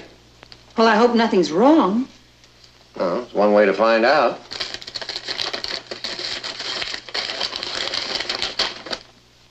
Received your letter. Great you can come to the prom. See you Friday. Gung ho. Signed, Kip. Well,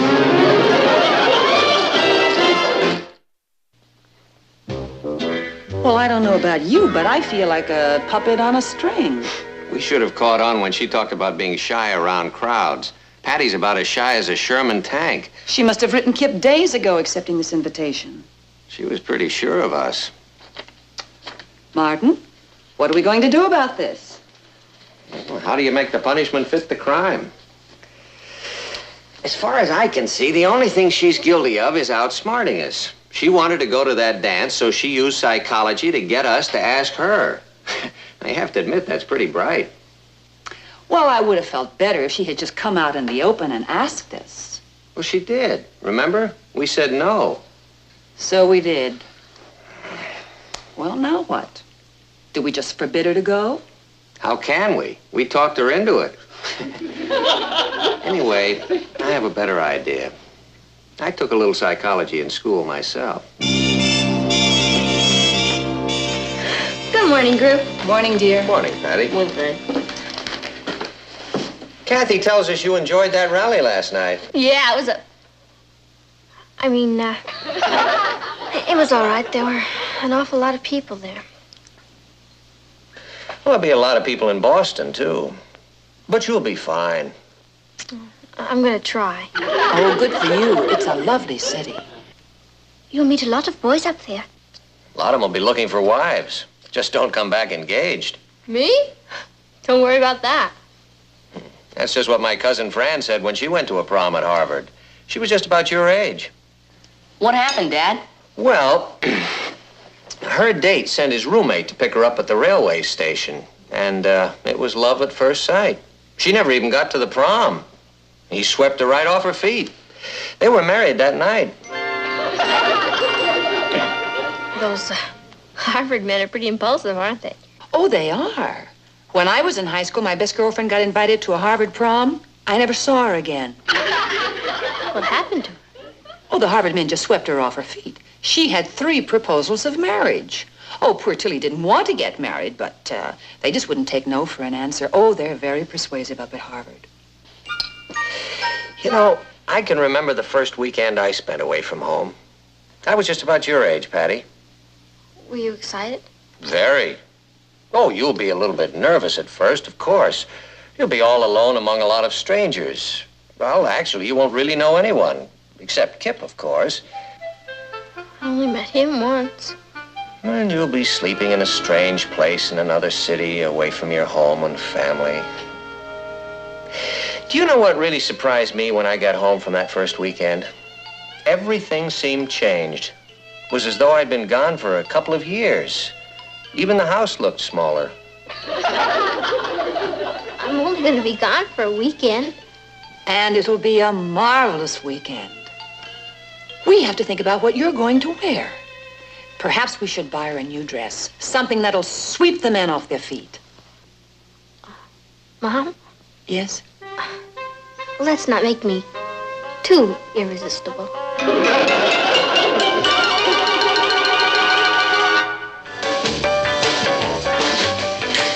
Why, Patty, you're the envy of Brooklyn Heights High. That's great. All the girls are green. Hey, do you think you could get a date for me up there? I'll talk to Kip and see what he can do. Just don't let Kip get you in the moonlight. He has a great line. He has? Sure. But he's a living doll. He's your cousin, isn't he? Uh-huh. If he weren't, I'd marry him myself. Who said anything about marriage? Yeah, a college prom is a great place to meet men, isn't it? Let's face it, you're not traveling up there to see Boston. Sue, maybe I'm a little young for Kip. Don't worry. He'll make you feel older. Oh.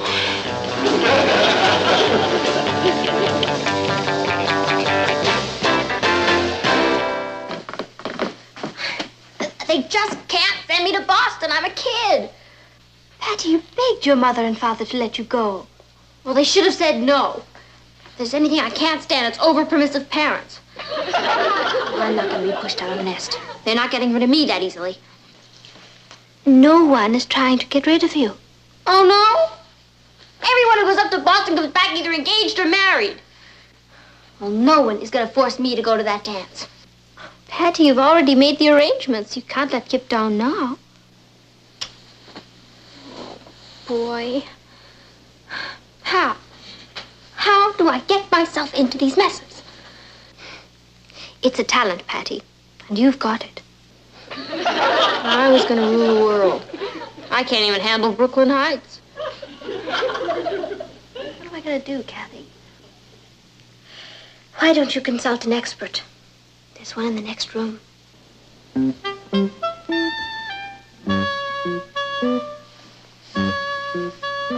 Thank you.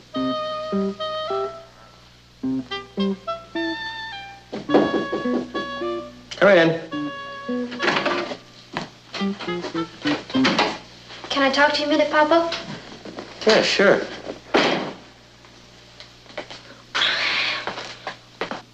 Is anything wrong? Everything's wrong. You know the trouble with the psychology bit? What? It works. Does it? I don't want to go to Boston. Because you hate crowds? No, sir. I just said that so you and Mom would make me go to the dance. I'm afraid I wasn't being very honest. I'm sorry. I got carried away again. You know, Patty, there's nothing wrong with psychology. You can use it to make people feel better or to make things go smoother. But it's only when you start using it deliberately to manipulate people that it becomes dangerous. It's a very strange thing. When you start using people to get what you want, you usually find out that what you've got isn't what you really wanted after all. I understand. It won't happen again. Well, glad to hear that. I came in to see if you knew any way that I could get out of going to the dance. Oh, yeah, I think there is. How? Well, you might sit down and write a note to Kip. Yeah, that's a great idea. And tell him I have the measles or something. Just tell him the truth.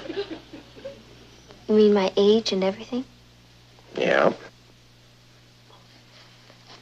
Couldn't I lie about that just a little bit? No, I guess not. Okay. You're right, Papa. Thank you. I'll write him a letter, special delivery, right away. That way he'll have time to get another date. Poor devil. There go 3 years out of my life.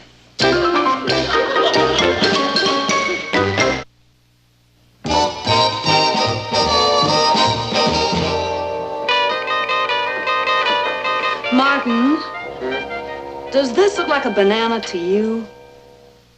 Sure it does. Which one? Thanks a lot.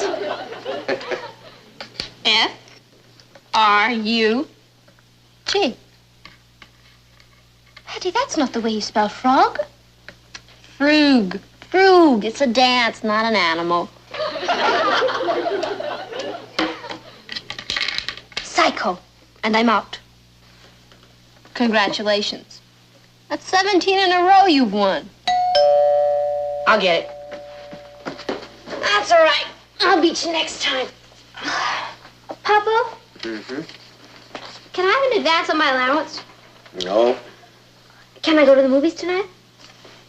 No. Can I have that new dress I wanted? No. Isn't it great? The word no doesn't bother me at all anymore. I feel like a new woman's best sworn off psychology. So do I. Hi, Rich. Never mind the high rich. I've been thinking it over, Patty. You're not going to that dance at Harvard. Oh. And don't think you're going to talk me into it. I know all about these college men, and I'm going to be one myself in 2 years. Oh, but and if you want a college man, you can wait for me. Is that clear? Yes, Richard, if that's the way you want it. That's the way I want it. Don't you love a masterful man? Come on, let's go down to the shake shop.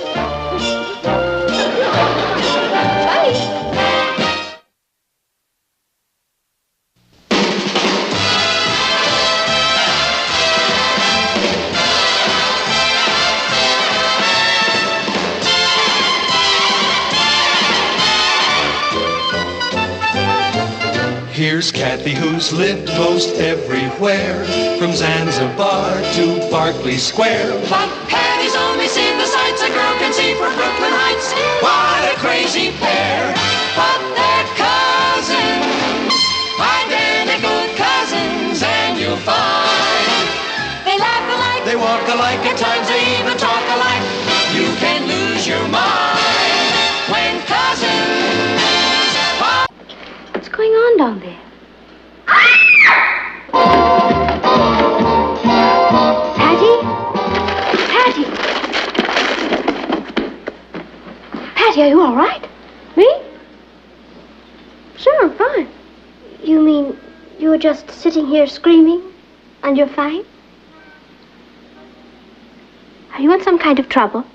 Why is it every time something happens around here, everybody jumps to the conclusion that I'm in trouble? So, something has happened. Do you want to tell me about it? I can't. I can't tell anyone about it. All right. Then would you mind not screaming while I'm on top of a ladder? Kath? Yes? If I tell you, will you promise not to tell anybody? If you don't want me to, of course not. They've accepted me for the Peace Corps. They've what? I sent in an application about 6 weeks ago, and I just got this letter telling me to report. Pat, you're not old enough. Oh, so I stretched my age a little. It's the spirit that counts. I didn't even know they had a branch in Brooklyn Heights. Brooklyn Heights? I'm going to Africa!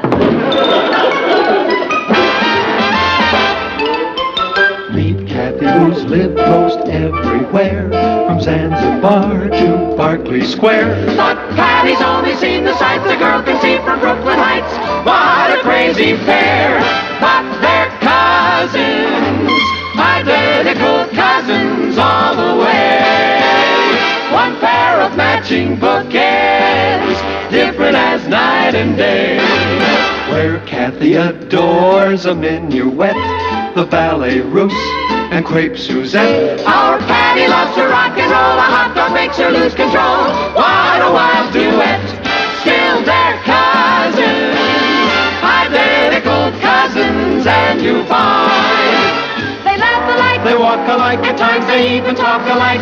You can lose your mind when cousins are two of a kind.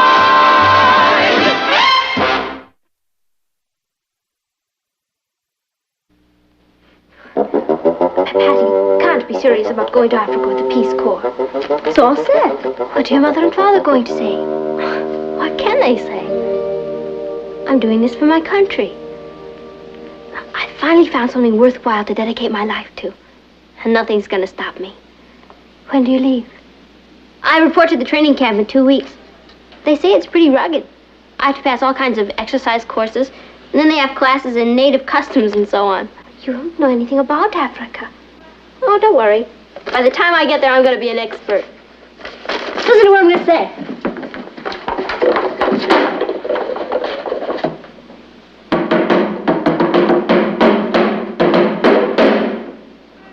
What did you say? Take me to your leader.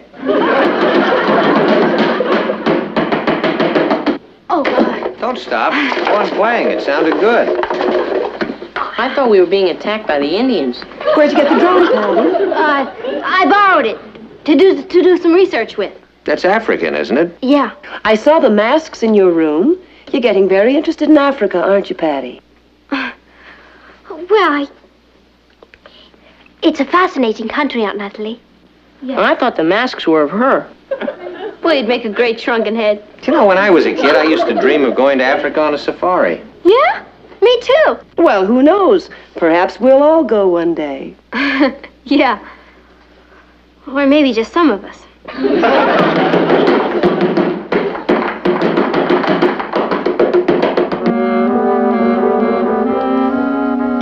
Vini Vinatosha. What are you doing? Oh, brushing up on my Swahili. Listen to this. Kibanda Kinya Viumba Vitatu. The hut has 3 rooms. Oh, good. I wouldn't want it to be crowded. Kikome Kime Vunjika Kuna Kotumatano. The cup was broken on Wednesday. Oh, here's another one. Angalia, Ondogere Ingojena, Hachakusema. Leave this place and bring me your dog. Well, what if no one breaks a cup on Wednesday and they don't have a dog? You want to hear me count to 10? No.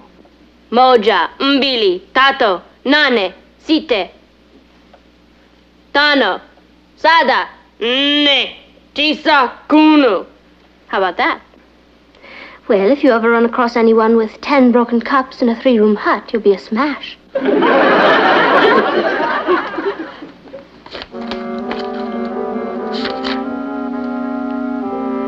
Paduga Paco Si Pacubua Pa Huencio. What's that? You're out of your head.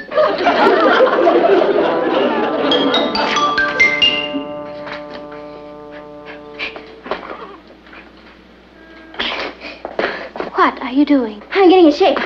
I thought you said they got you in shape down at the camp. Oh, yeah, well, I'm getting in shape to get in shape. I don't want to flunk the test. Hey, you want to see me do something graceful? Watch this. You ready? Oh, Kathy! Help me, will you? Pass me to my arm. Oh, no, wait a minute. Wait!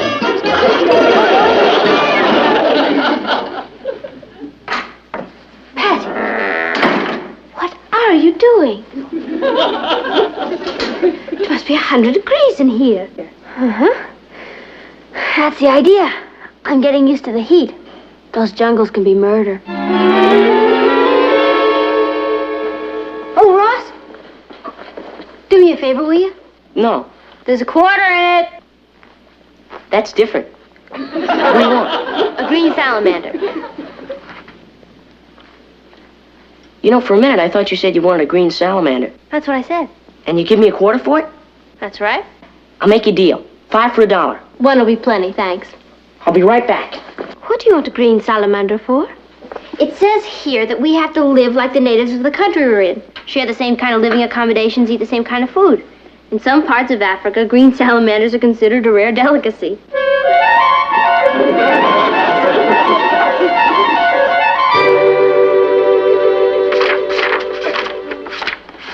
Here he is. Oh, here's your quarter.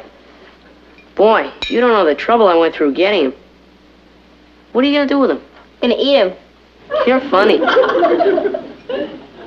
Green, isn't he? They usually are, yeah. Well, he looks delicious. He's jumping around. I wonder if he has enough air in there. What difference does it make? He's not a pet. He's your lunch. Yeah. Gee, he's awfully thin. You think I should have a fatter one? You're a star. I am not. It's just he looks so young. His mother and father could be looking for him. Hello. Hello, little fella. Aw, he's really cute. He has a personality. Why don't you do a circus act with him and eat him as an encore? Very funny. Ross! Aren't you going to eat him? How can I? I've grown accustomed to his face. Take him out and let him go. You mean you don't want him anymore? I had a big breakfast. Boy, your husband's gonna lead an interesting life. Let's see what other native foods they have. Oh, here's one. Grass soup. Sounds delicious. Smells great.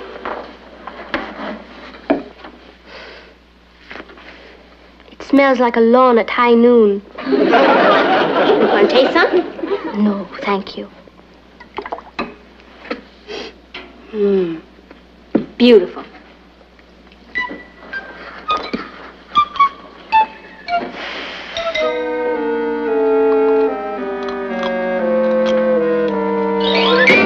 Well, how was your grass soup? Needs mowing.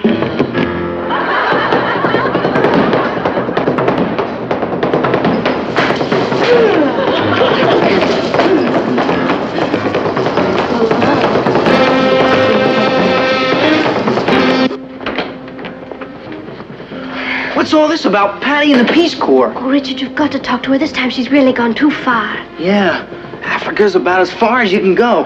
When did all this happen? Do you remember those pictures they showed about the Peace Corps in school about 6 weeks ago? Sure. Volunteers working in Tanganyika. Well, you know Patty. She got carried away again. She sent in an application, and they accepted her.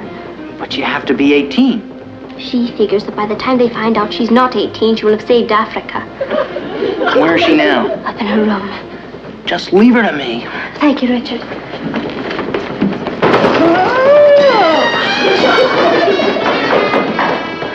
Glenn! Oh, hi, Rich. What are you doing here? I just happened to be on safari, and I thought I'd drop in. So what's about going to Africa? Yeah. I'm going to join the great humanitarians.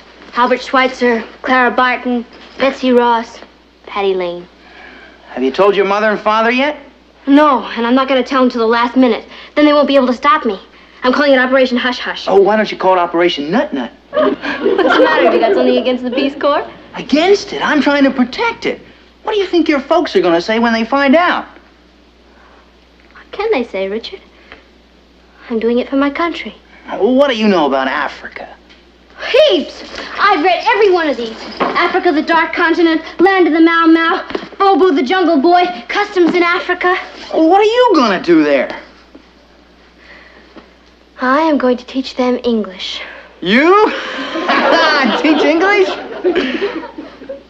What is so funny about that? Well, I wonder how you say longitioso, gung-ho, and bye in Swahili. Don't you worry. I'm not going to have any trouble communicating with them. You know, a lot of people think that the Peace Corps just wants college graduates and experts. But that's not true. A little skill can go a long way in those countries. Rich, why don't you come with me? Me? Go to Africa? Yeah. Oh, my father wouldn't even let me go to the game in Hoboken last night. Okay. You're missing a great adventure. I'll think of you at night, Richard. When the campfires are lighted. And all around me, I hear the roar of the lions. And the tromp, tromp, tromp of the elephant herds. Sure sounds exciting. Yeah. Just think. The jungles are alive with millions of animals that don't exist anywhere else in the world. Ah! It's like a primeval paradise. Man, pitted against raw nature.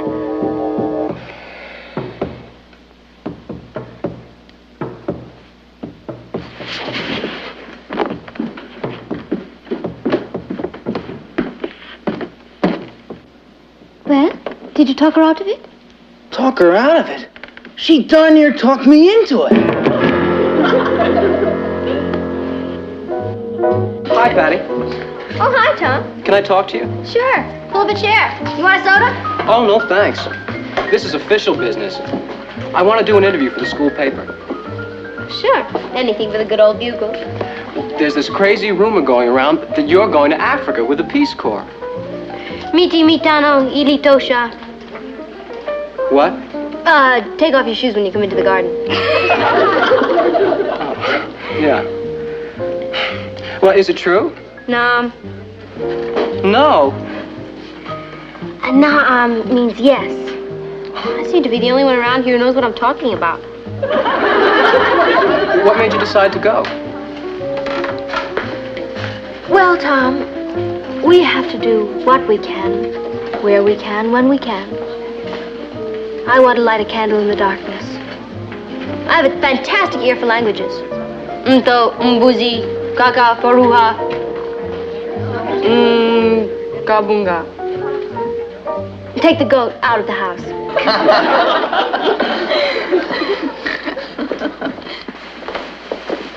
It's awfully quiet around here. Wonder where the kids are. Oh, they'll be along soon. It's almost dinner time. Oh, Brooklyn Heights Bugle. See what our competition is doing. Hey, look at this. Brooklyn Heights girl going to Africa for the Peace Corps. Isn't that exciting? I wonder if Patty knows her. Think how proud her parents must be. Yeah.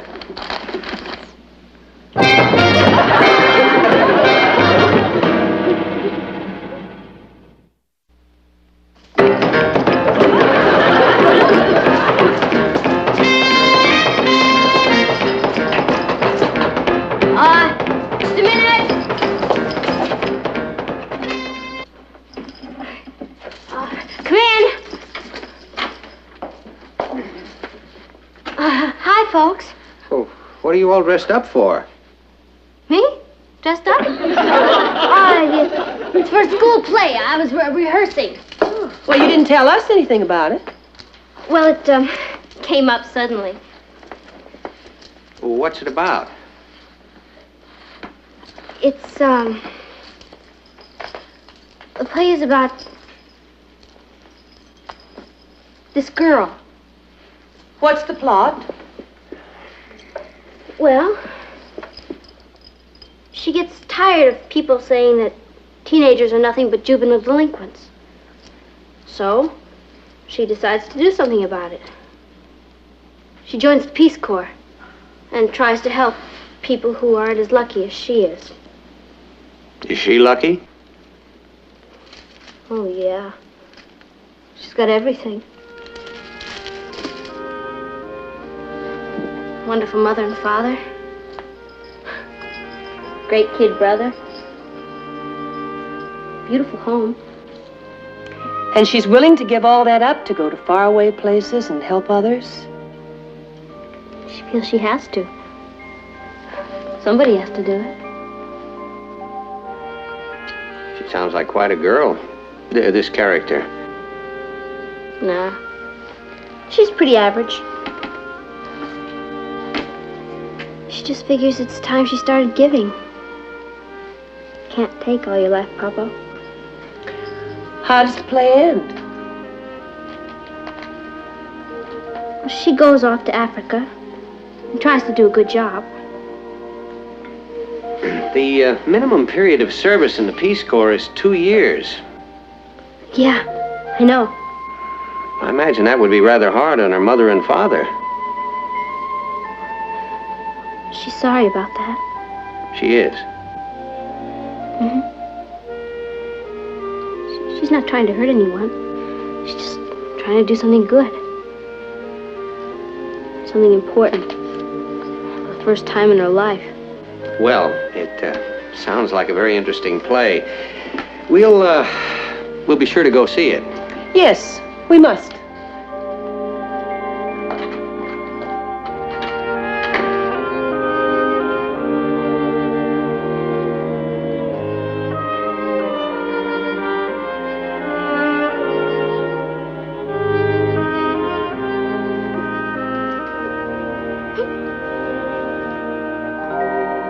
We've got to stop her. We can't just say no to her, Nat. Not about something as important as this. We have to find some way to make her realize she mustn't go. How do we do that? We pray for a miracle. Who knows? That could be it. Like, hi. Oh, it's you. Hello, Richard. Hi, Richard. Is Patty ready? I don't think she's dressed to go bowling. Oh, we're not going bowling. I'm taking her to the hospital.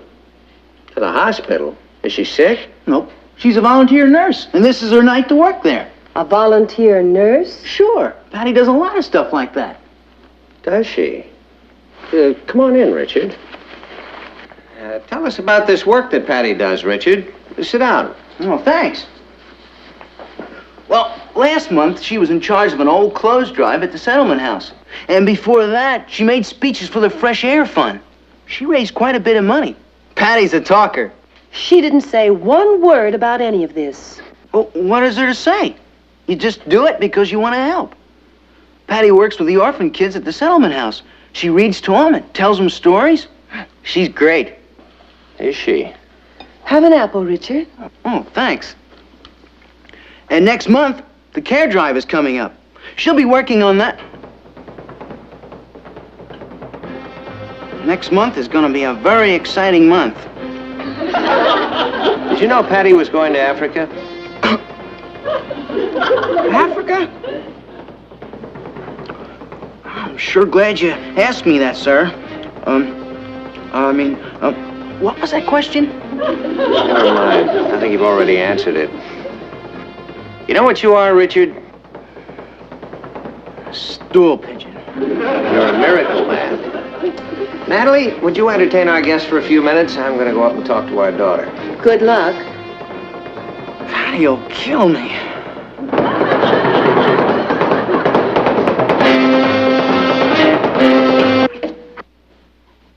Patty! Yeah, Papa? Richard's here to pick you up. Richard? Mm-hmm. Oh, I forgot. It's Thursday night. Okay, will you tell him I'll be right down? Mm-hmm. Where are you off to? Oh, I'm just going to spend a couple of hours downtown. With the orphan children? That Richard has a big mouth. Well, you're not ashamed of it, are you? No, of course not. But I figure there are talkers and there are doers. If you're going to do something, do it and don't talk about it. It's an interesting philosophy. You enjoy your work there? Oh, yeah. Talk about characters. You should meet some of them sometime. There's this one little boy, Slugger Smith, always laughing. And another little girl. Her name is Babe X. That a nutty name? She spells it capital E-X. She has beautiful long black hair and great big brown eyes. She's going to grow up to be a dress designer. There's another little girl. Susie Harvey. She has a beautiful voice. She can sing anything. Yeah? Mm-hmm. I bring her a record album one week, and the next week she has the whole thing memorized. No kidding. The greatest character of all is little Petey Peterson. You know, I bring him books on rockets and planes and things, and he doesn't read them. He eats them. He's going to grow up to be an astronaut. You know what he did on my last birthday? He built me a rocket, and I lit the thing, and it took off into the air, and a streamer came out of it spelling happy birthday. All the kids stood around singing happy birthday. I cried like a baby. Kids must really love you a lot. Oh, they've done a lot for me, Papa. More than I've done for them. I'll bet they'd miss you terribly if you went away. What do you mean? Well, I was thinking about this play of yours, this girl who goes off to join the Peace Corps. Yeah? Well, you know, she sounds like the kind of a girl who'd be involved in worthwhile projects at home, too. I guess so. You know, I'd like to suggest a change in the plot of that play. What kind of change? Well, supposing this girl were too young to go off to Africa.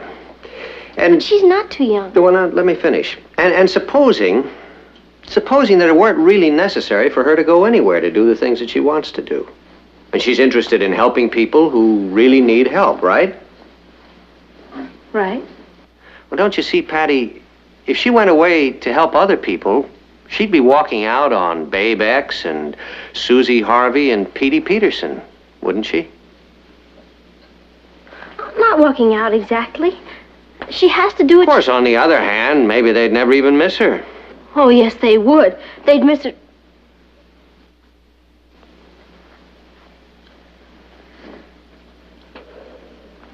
You really think she'd be walking out, huh? I think the most important thing she can do is to finish the work she started. You knew there was no play. Yeah. You and Mom very angry? No, angry is not the word, honey. The word is proud. Thank you, Papa. I suppose I should have told you. I guess I just got carried away by the glamour of it. You can call eating green salamanders and grass soup glamorous. Now, you know, someday, if you want to get involved in something like the Peace Corps, I think it would be wonderful. Okay, when I'm old enough, I'll go. Until then, the rest of the world will have to wait until I take care of North America. Good. I'll be the only girl in Brooklyn Heights High who speaks Swahili.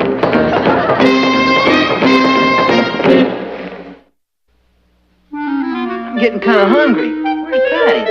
I'm sure she'll be along any minute. Well, she invites me to dinner and she's not even here. I think she went to pick up her date. Her date? I'm her date. Oh, she's interested in somebody else, Richard. When she's got me? That's women for you.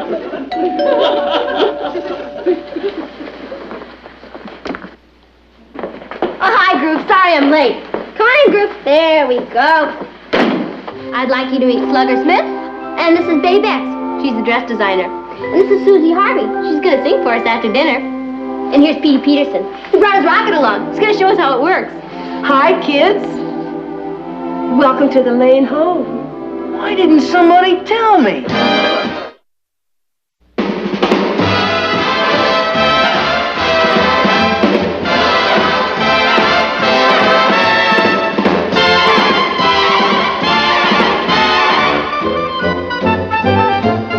Here's Kathy, who's lived most everywhere, from Zanzibar to Berkeley Square. But Patty's only seen the sights a girl can see from Brooklyn Heights. What a crazy pair, but they're cousins, identical cousins, and you'll find they laugh alike, They walk alike, at times they even talk alike. You can lose your mind.